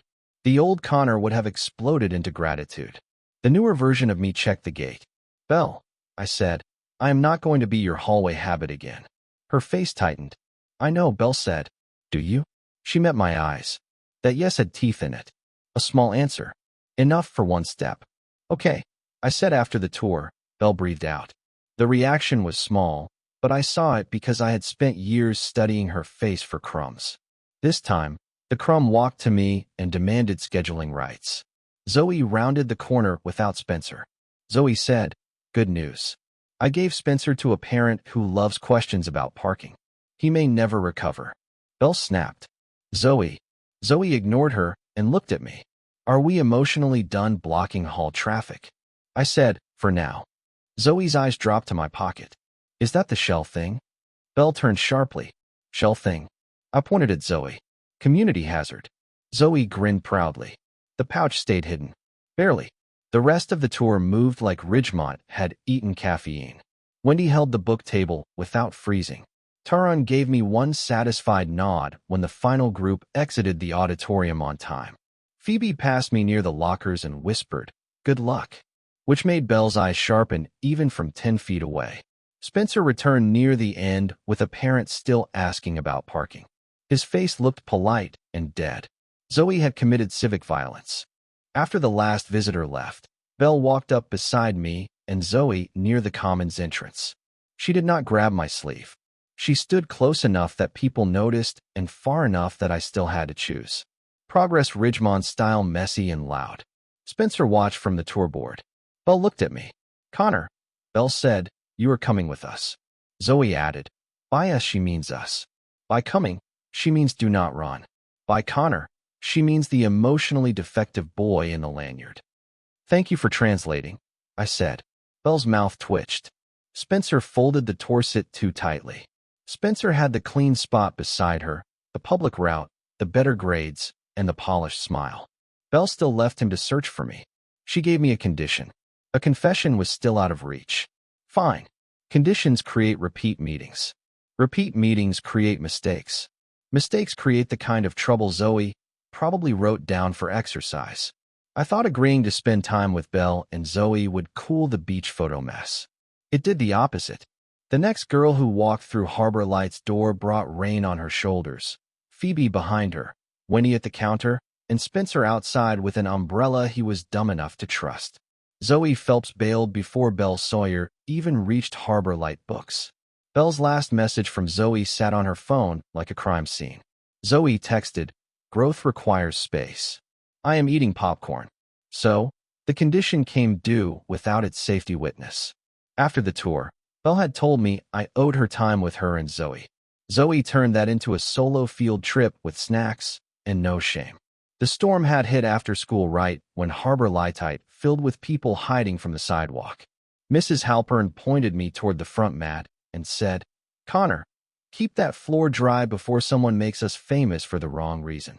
Wet floor, one warning, and a future lawsuit-shaped puddle. Wendy Birch handled the counter while I stacked towels near the front. The same quiet Wendy who had frozen in front of the hostile customer now told a beach father. "One moment please," without shrinking. Tiny sentence, large upgrade. Phoebe Darrow came in 10 minutes later with a paper bag against her chest and rain in her hair. Milo's older sister lifted the bag and smiled at me. "Connor," Phoebe said, "Milo left this dragon book here. He said the store guy would guard it better than civilization. High expectations from a child and shark scarf debt." I said. Phoebe laughed. Wendy looked between us and smiled like she knew exactly how dangerous that laugh was for the atmosphere. Then the front bell snapped again. Bel Sawyer stepped inside. Her hair was damp against her cheeks. Her jacket clung to her shoulders. She held her phone in one hand like she had been using it as a shield against making a sane choice. I stared at her. She stared back. Wendy spoke first because Winnie had apparently decided fear was boring now. "Beal," Wendy said, reaching for a towel. "You are soaked." Belle looked at Wendy, then at the towel, then at me behind the counter. "I know what rain is," Belle said. Wendy did not flinch. "Good. Then you know towels help." Phoebe covered a smile with the paper bag. I looked at Wendy. "Proud of you," I said. Wendy went pink and shoved the towel toward Belle faster. Belle took it with stiff fingers. The first damage happened before anyone said Phoebe's name. Belle had walked into my new world and found Wendy speaking easily, Phoebe smiling warmly, and me looking like I belonged there. That was the part her face failed to hide. Belle squeezed water from the end of her sleeve. I leaned on the counter. "So, you came alone?" Belle's chin lifted. "I said we were spending time after the tour. You said you and Zoe." "Zoe abandoned public safety," Belle said. Phoebe made a soft laugh. Belle turned toward her. Phoebe lowered the paper bag.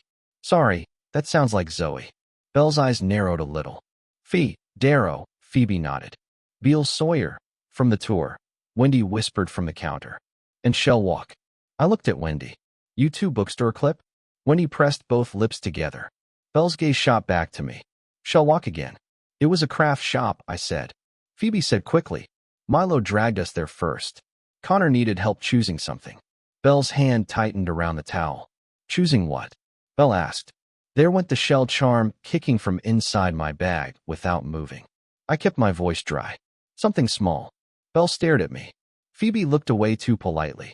Wendy suddenly found the receipt to her fascinating. The store had 2 customers pretending to read bookmarks while listening so hard their ears probably hurt. Belle laughed once without humor. So Wendy fixes your hair. Phoebe helps you choose secret things. Taran pins you with that ugly lanyard. And Zoe sends me photos like a criminal weather alert. A customer near the bookmarks lowered her romance paperback by 1 inch. Her husband whispered, "Should we leave?" The woman whispered back, "Absolutely not." Harborite had betrayed me too. Even the adults had chosen violence.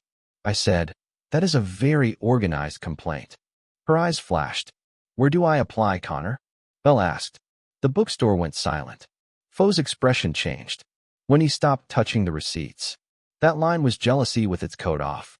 I felt the old reflex wake up. Step closer. Comfort her. Explain everything. Hand over the charm, the scarf, the photo, the whole stupid nervous system.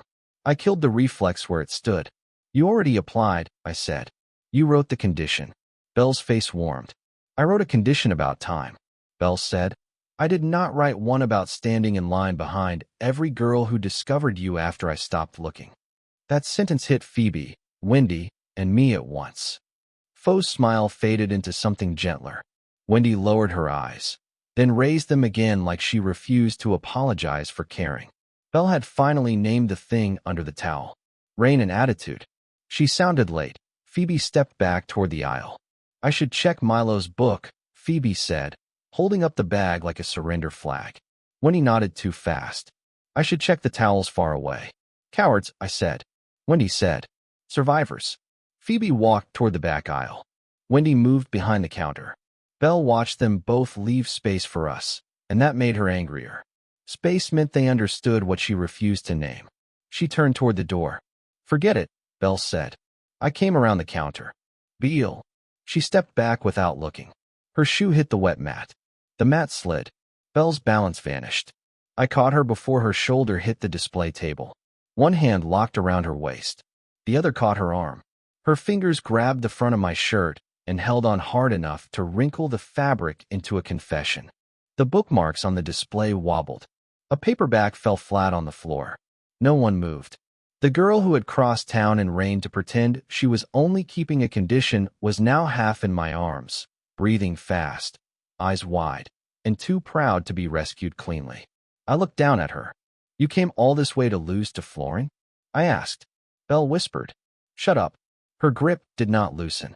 Wendy smiled from behind the counter. Phoebe saw the catch from the aisle, then gently pulled the backroom door halfway, closed like she was giving the scene privacy and taking the entire bookstore hostage with manners. Good woman. Then the front bell rang again. Spencer Merritt stepped inside with a black umbrella, dry shoulders, and the tragic confidence of a guy arriving after the main event.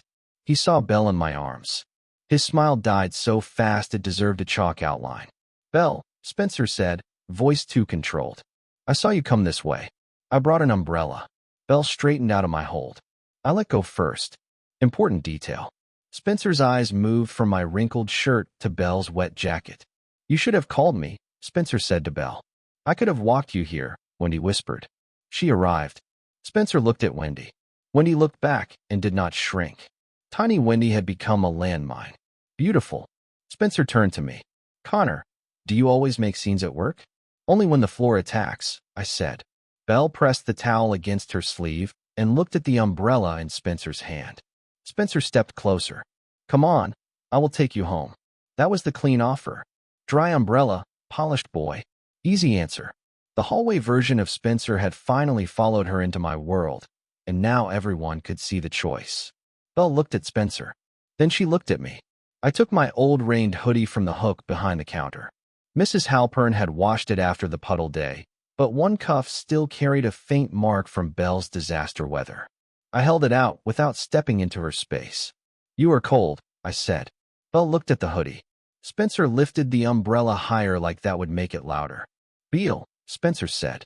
That is soaked store clothing. It is clean, Wendy said. Phoebe called from the aisle. And warmer than an umbrella. Spencer's jaw tightened. Belle took the hoodie. She put it on. The sleeves swallowed her hands.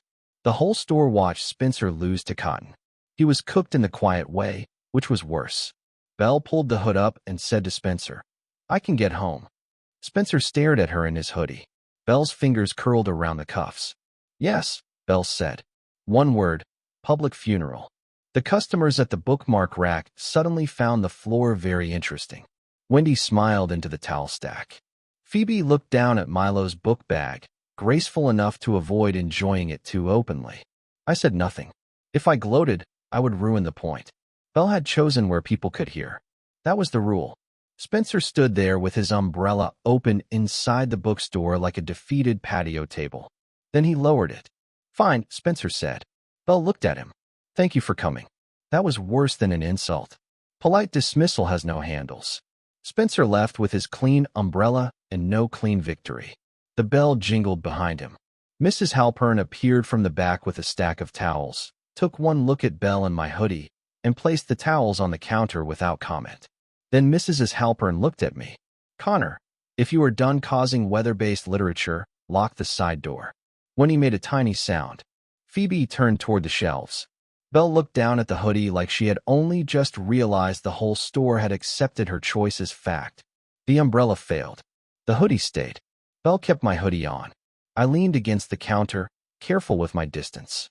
"You are making a habit of walking away from Spencer," I said. Belle's eyes lifted. "You are making a habit of noticing. Hard to miss. He carries props." Her mouth twitched.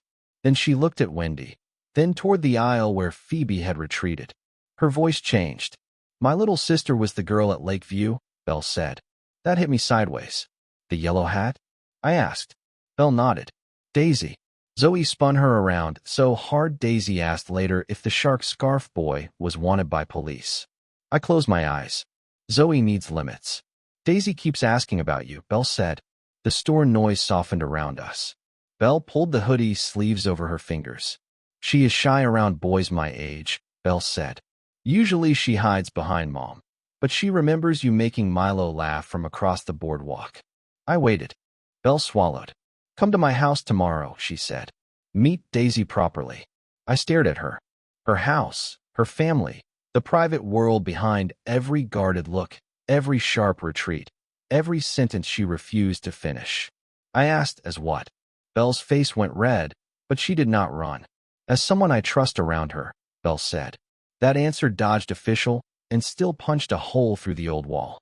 Wendy heard it and looked down with a smile. Phoebe appeared at the end of the aisle, gave Belle one small nod, and stepped back again. The side girl stayed present and handed her the room. Belle clutched my hoodie too tightly and waited for my answer. The old Connor would have said yes fast enough to trip. I took one breath. "Tomorrow," I said. Belle's shoulders dropped a fraction. Wendy smiled into the towel stack. Phoebe stepped back down the aisle and let the silence stay Belle's. Mrs. Halpern checked the rain outside, saw Belle still wrapped in my hoodie, and did not offer another towel. Belle kept her fingers locked around the cuffs like letting go might give Spencer his umbrella back. Then I remembered the yellow hat at Lakeview, the child Zoe had spun away from me, and the way Belle said her name. If Daisy already knew the shark scarf boy, what else had Belle's family heard about the annoying guy Belle kept pretending was just a classmate? I had survived cafeterias, rooftops, campaign girls, wet floors, and Spencer Merritt with an umbrella. Somehow, the Sawyer house made me more nervous. Belle wore my hoodie the next afternoon when she opened her front door. She had washed it. The cuff still carried the faint rain stain from the puddle day because apparently even laundry respected dramatic continuity. Zoe stood behind her in the hallway holding a snack bag like she was here for moral support and property damage. Belle saw me looking at the hoodie. "I washed it," Belle said. "I see that. I'm giving it back later." Strong legal wording. Zoe leaned around Belle's shoulder. Translation: "She is emotionally squatting in your hoodie." Belle snapped. "Zoe." Zoe smiled. "I brought snacks. I am immune." Then a little girl shot out from behind Belle and grabbed the door frame with both hands. She wore a yellow hair clip today instead of the Lakeview sun hat. Same sharp eyes. Same energy as a tiny judge with sugar access. She pointed at me. You are the shark scarf boy, Daisy Sawyer said. Belle closed her eyes for 1 second. I crouched a little. I was hoping that title died quietly. Daisy looked offended. It is a good title, Zoe whispered. Daisy has taste, Belle said. Daisy manners. Daisy stepped closer and looked me up and down. Did you bring the sharks? No. Daisy's face felt like I had ruined a national holiday. I held up a paperback from Harbor Light instead. I brought a dragon book, Milo recommended. Slightly less biting. Daisy took it with both hands. Her whole face lit up. Then she grabbed my wrist and pulled me inside like she had signed ownership papers. Mom, Daisy shouted. Beel's Connor is here. The hallway exploded in silence. Belle went red. Zoe's snack bag crinkled violently. I looked at Belle. Brielle's Connor? I asked. Belle pointed at Daisy. Child witness. Unreliable. Daisy hugged the book to her chest. You said his name a lot. Zoe bent forward like the sentence had physically blessed her. Belle hissed. Daisy. Daisy blinked. What? I did not say the part where you Belle covered Daisy's mouth. Excellent start. I had been inside the Sawyer house for 20 seconds, and the child had already done more damage than Spencer managed in 3 weeks. Daisy wriggled free and grabbed my sleeve. You sit by me, Belle said. Daisy, he is my guest. Daisy looked at her sister with brutal child logic. Then why did you put him by the door? Zoe dropped into a laugh, so hard the snack bag hit her knee. Belle's glare could have peeled paint. I stepped inside before Daisy started cross-examining property rights. The living room had warm lamps, a low couch, and a coffee table covered with crayons, puzzle pieces, and one abandoned juice box. Daisy dragged me toward the couch and shoved the dragon book into my hands. Read the back, Daisy ordered. Belle said. Daisy, Connor is a guest, Daisy said. Guests read. Zoe dropped onto the armchair. I support local government. I read the back cover in the deepest fake announcer voice I could manage. Daisy laughed into the couch cushion. Belle stood near the doorway, watching with the strangest look on her face. She seemed ready to scold Daisy, smile at me, and escape into the kitchen all at once. Multitasking, but make it panic. Daisy climbed onto the couch beside me. Do the dragon voice, Daisy said. There is a fee. Daisy narrowed her eyes. I have crackers. Approved. I did the dragon voice. Zoe made a sound like she was trying not to die. Belle covered her face with one sleeve of my hoodie. The sleeve made it worse. Daisy patted the empty cushion beside her. Belle, sit. Connor does the dragon better when people are watching. Belle stayed near the doorway. I am fine here. Daisy looked at me and whispered loudly. She is scared. Zoe pointed at Daisy. Protect this witness. Belle snapped. Nobody is scared. Daisy tilted her head. Then sit. Belle sat on the far end of the couch. She left 2 cushions between us and acted like that distance had legal power. Daisy immediately climbed into the gap with a dragon book and erased the border. Child diplomacy, ruthless and effective. Then Mrs. Sawyer entered from the kitchen. Belle's mother had kind eyes, an apron dusted with flour, and the calm smile of someone who had been listening for longer than anyone wanted. She looked at Daisy pressed against my side, then at Belle hiding inside my hoodie. Connor Byrne, Mrs. Sawyer said. It is nice to finally meet you. Finally. That word walked into the room and sat on every chair. I stood so fast, Daisy almost slid off the couch. Nice to meet you, Mrs. Sawyer, I said. Mrs. Sawyer smiled. Belle has told me a lot about you. Belle made a strangled sound. Zoe slowly raised the snack bag like a toast. Daisy said, I told him already. Mrs. Sawyer looked at Daisy. I heard. Belle's face had entered a temperature zone unavailable to normal skin. I kept my mouth shut because survival sometimes looks like silence. Mrs. Sawyer's smile softened. Mostly good things, Connor. Mostly. The word was honest enough to trust.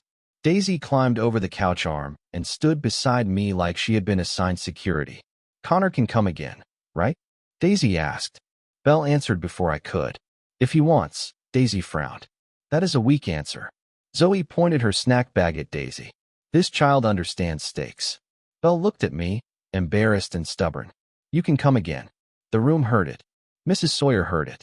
I heard the doorway into Belle's private life open another inch. Mrs. Sawyer set the plate down and added. She mentioned the boy who returned a handkerchief cleaner than most people return favors. My brain stalled. Bel whispered, "Mom." Mrs. Sawyer only touched Belle's shoulder once and walked back toward the kitchen. She solved nothing. She only locked the consequence that Belle had created by bringing me home. The room stayed quiet after she left. Daisy fixed that immediately. She pointed at my backpack near the couch. "Do you have more books?" Daisy reached for the bag. Belle moved first. "Daisy, do not dig through Connor's things." Daisy froze with one hand already inside. Too late. The tiny paper pouch from shell wall came out between her fingers. My soul dropped through the floorboards. Daisy held it up. "This is small." Zoe sat up straight. Belle went still. The shell charm had finally chosen violence. "Daisy," I said carefully, "hand that to me." Daisy turned it over, saw the pale shell through the opening, and gasped. "You made Belle a present," Daisy announced. The living room stopped breathing. Zoe whispered, "Oh, we are eating today." Belle stared at the pouch. Her voice came out low. "Connor." I held out my hand.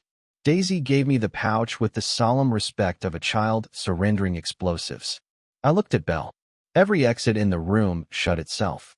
The old Connor would have used the charm like a plea. He would have shoved it at her and begged the gift to do years of emotional labor. I opened the pouch instead and placed the shell charm on my palm. Pale shell, blue bead, silver clasp. Small enough to be honest. I bought it after the handkerchief and the notes. I said Phoebe helped because I was about to buy something terrible. Belle's eyes lifted at Phoebe's name. I kept going before jealousy could hijack the room. "It was supposed to be a thank you," I said, "for helping when I was sick, for the handkerchief, and for the parts where you acted before you could explain." Belle said nothing. I placed the charm on the coffee table instead of forcing it into her hand. "No pressure attached," I said. Daisy leaned over it. "If Belle does not want it, I do." Belle grabbed the charm so fast Zoe choked. Daisy blinked. Belle realized what she had done. Her hand closed around the shell. "It is mine," Belle said. Daisy studied her sister. "Then wear it." Belle looked trapped by a child and a bead.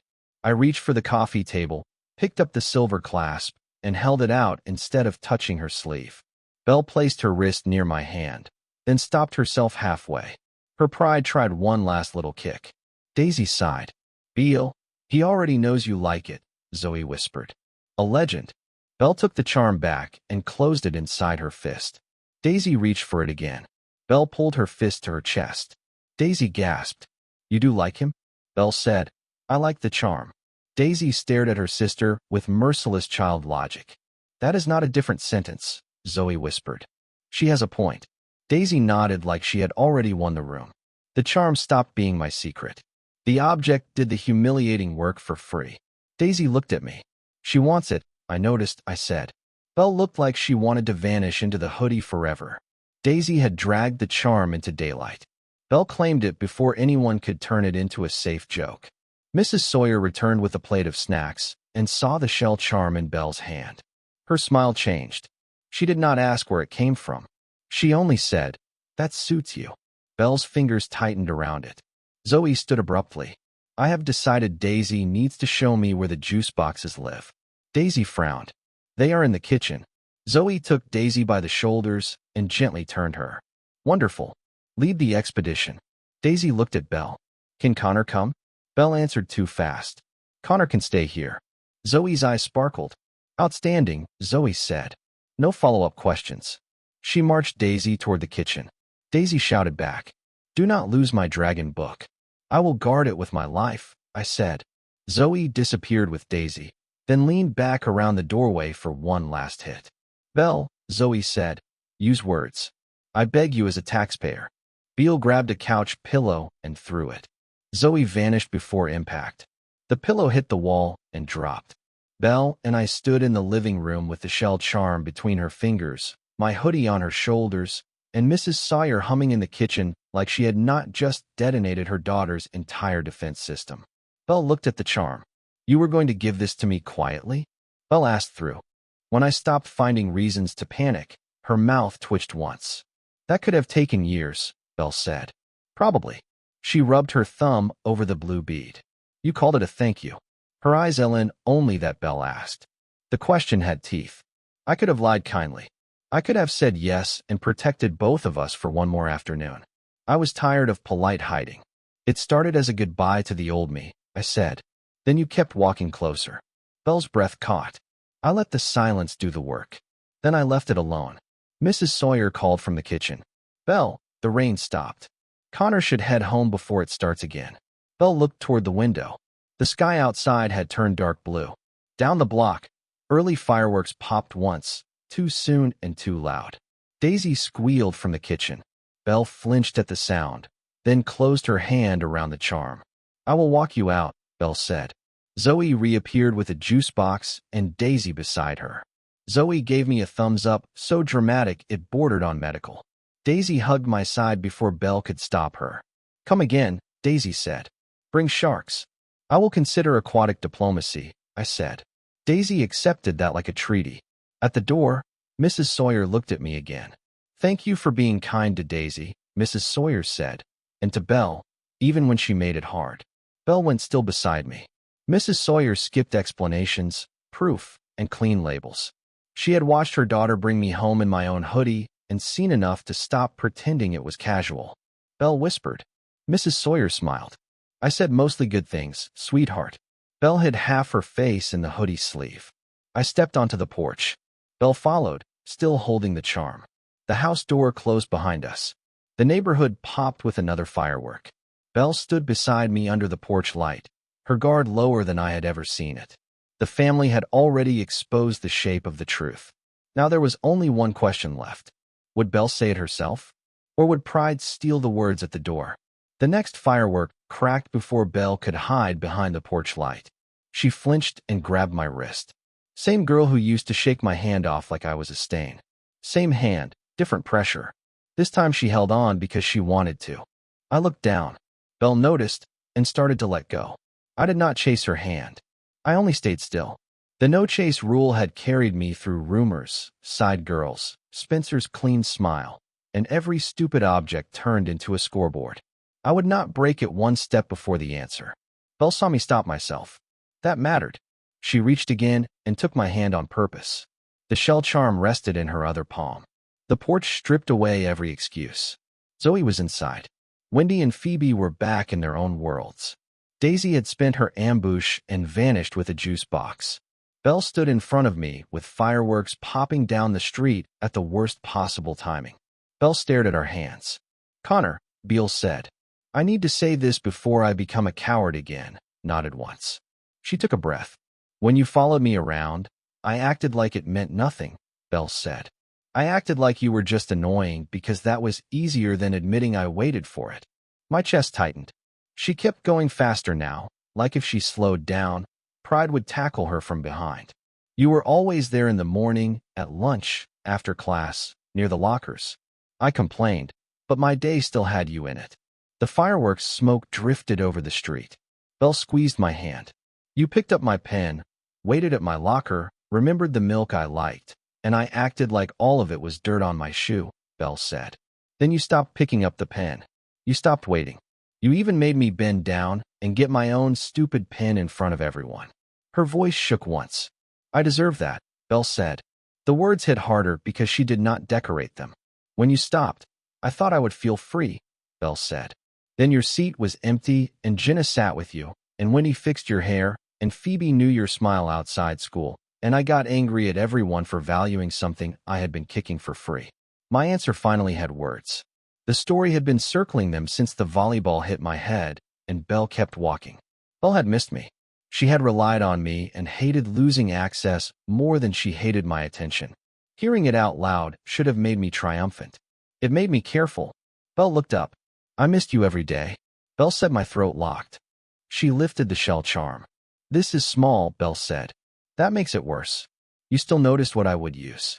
You still cared even after I made caring humiliating. I wanted to tell her I had never stopped. The sentence almost left my mouth.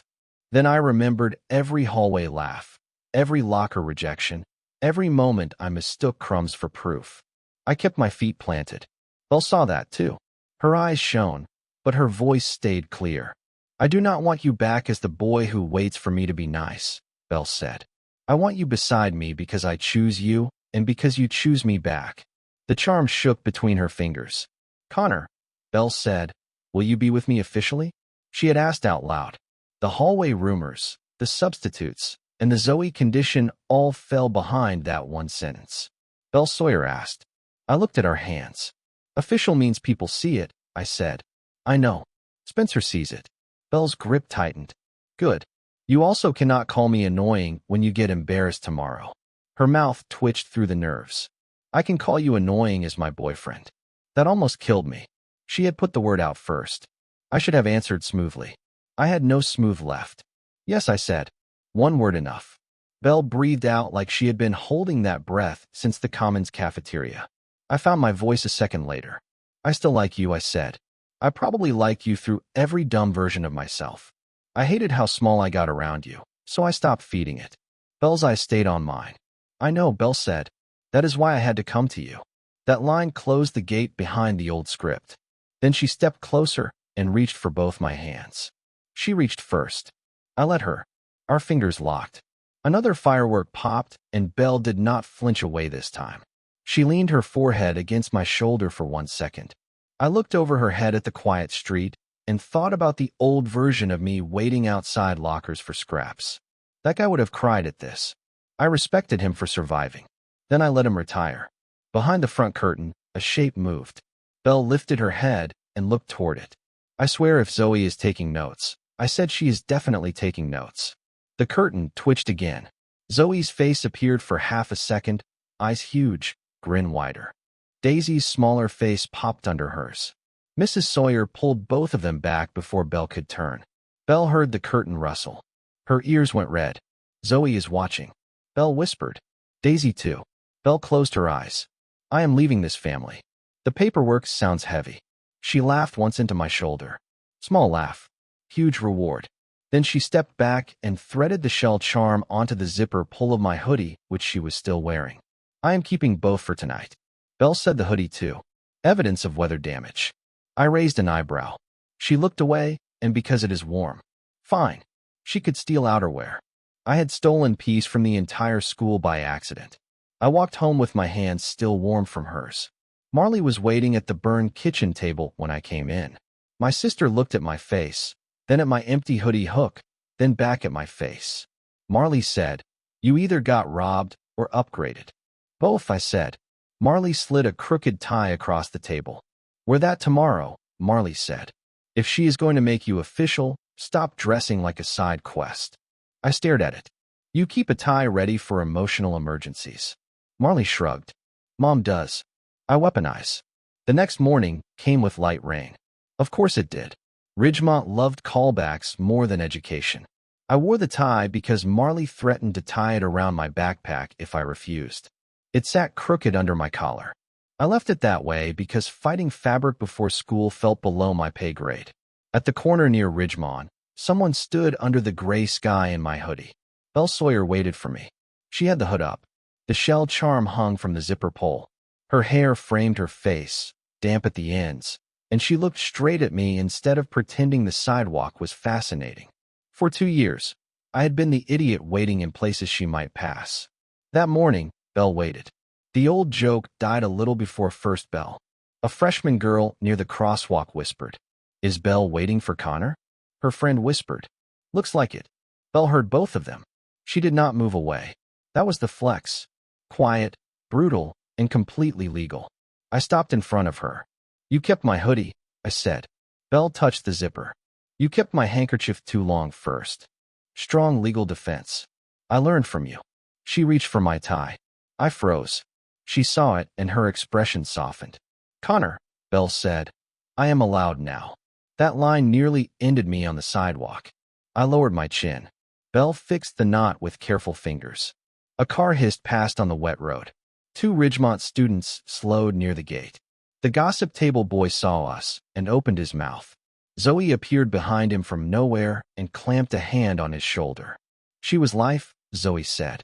He closed his mouth. Good boy, final development. Spencer Merritt stood near the entrance with his bag over one shoulder. He saw Belle's hands on my tie, saw my hoodie on her, saw the shell charm at her zipper. His face did the math. It failed him. Spencer walked closer anyway because pride loves second funerals. Belle, Spencer said, can we talk before class? Belle did not drop my tie. She finished the knot first, then she looked at Spencer. Not now, Belle said. I am walking with Connor.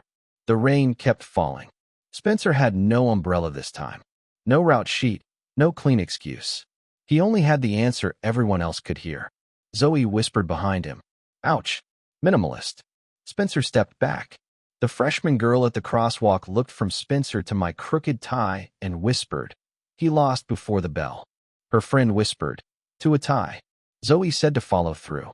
Spencer heard it and chose survival over breathing louder. Belle finished the knot and smoothed it once. Then she took my hand. Spencer saw it. Zoe saw it. So did the same school that had spent years treating me like Belle's unpaid background noise. Spencer's jaw tightened. He looked at Belle like he still expected the clean choice to win. Belle did not look back. She walked with me through the gate. Zoe fell into step on Belle's other side, grinning so hard it had to hurt. Official? Zoe asked. Belle said yes. Zoe slapped both hands over her heart. Ridgemont history. I was here. I suffered and I deserve credit. I said you deserve supervision. Belle squeezed my hand once. Both, Belle said. At the lockers, the gossip table girl raised her phone like the old cafeteria photo had taught her nothing. Belle saw it. She lifted our joined hands half an inch and said, make sure you get my good side. The girl lowered the phone so fast the case smacked her locker. Zoe made a sound that could only be described as spiritual victory. The commons hallway went quiet in waves. The gossip table saw the hoodie first, then the handhold, then the tile had fixed. By the time we reached the lockers, their favorite joke had no oxygen left. Mr. Fallon passed with a stack of papers and stopped mid-step. He looked at my tie. He looked at Belle's hand in mine. Mr. Fallon said unexpectedly painless. Full circle teacher edition. Belle laughed under her breath. At her locker, she turned toward me instead of dismissing me. The old habit tried to twitch inside my chest. Wait for her to leave. Ask if she needed anything. Turn one smile into a full-time job. I did none of it. Belle was the one who tightened her hand around mine. Walk me to class, Belle said. I looked at her. She lifted her chin, embarrassed and stubborn. Please, Belle added. Zoe gasped. Manners, too. The hoodie has powers, Belle said. Zoe, I smiled. Sure, I said. We walked. The chase was gone. So were the crumbs. I no longer trailed after a girl pretending I was invisible. Belle chose the pace. I chose to stay beside her. Spencer did not follow. The rumor table stayed quiet. The shell charm clicked softly against the zipper of my stolen hoodie as Belle fixed my tie one more time before class.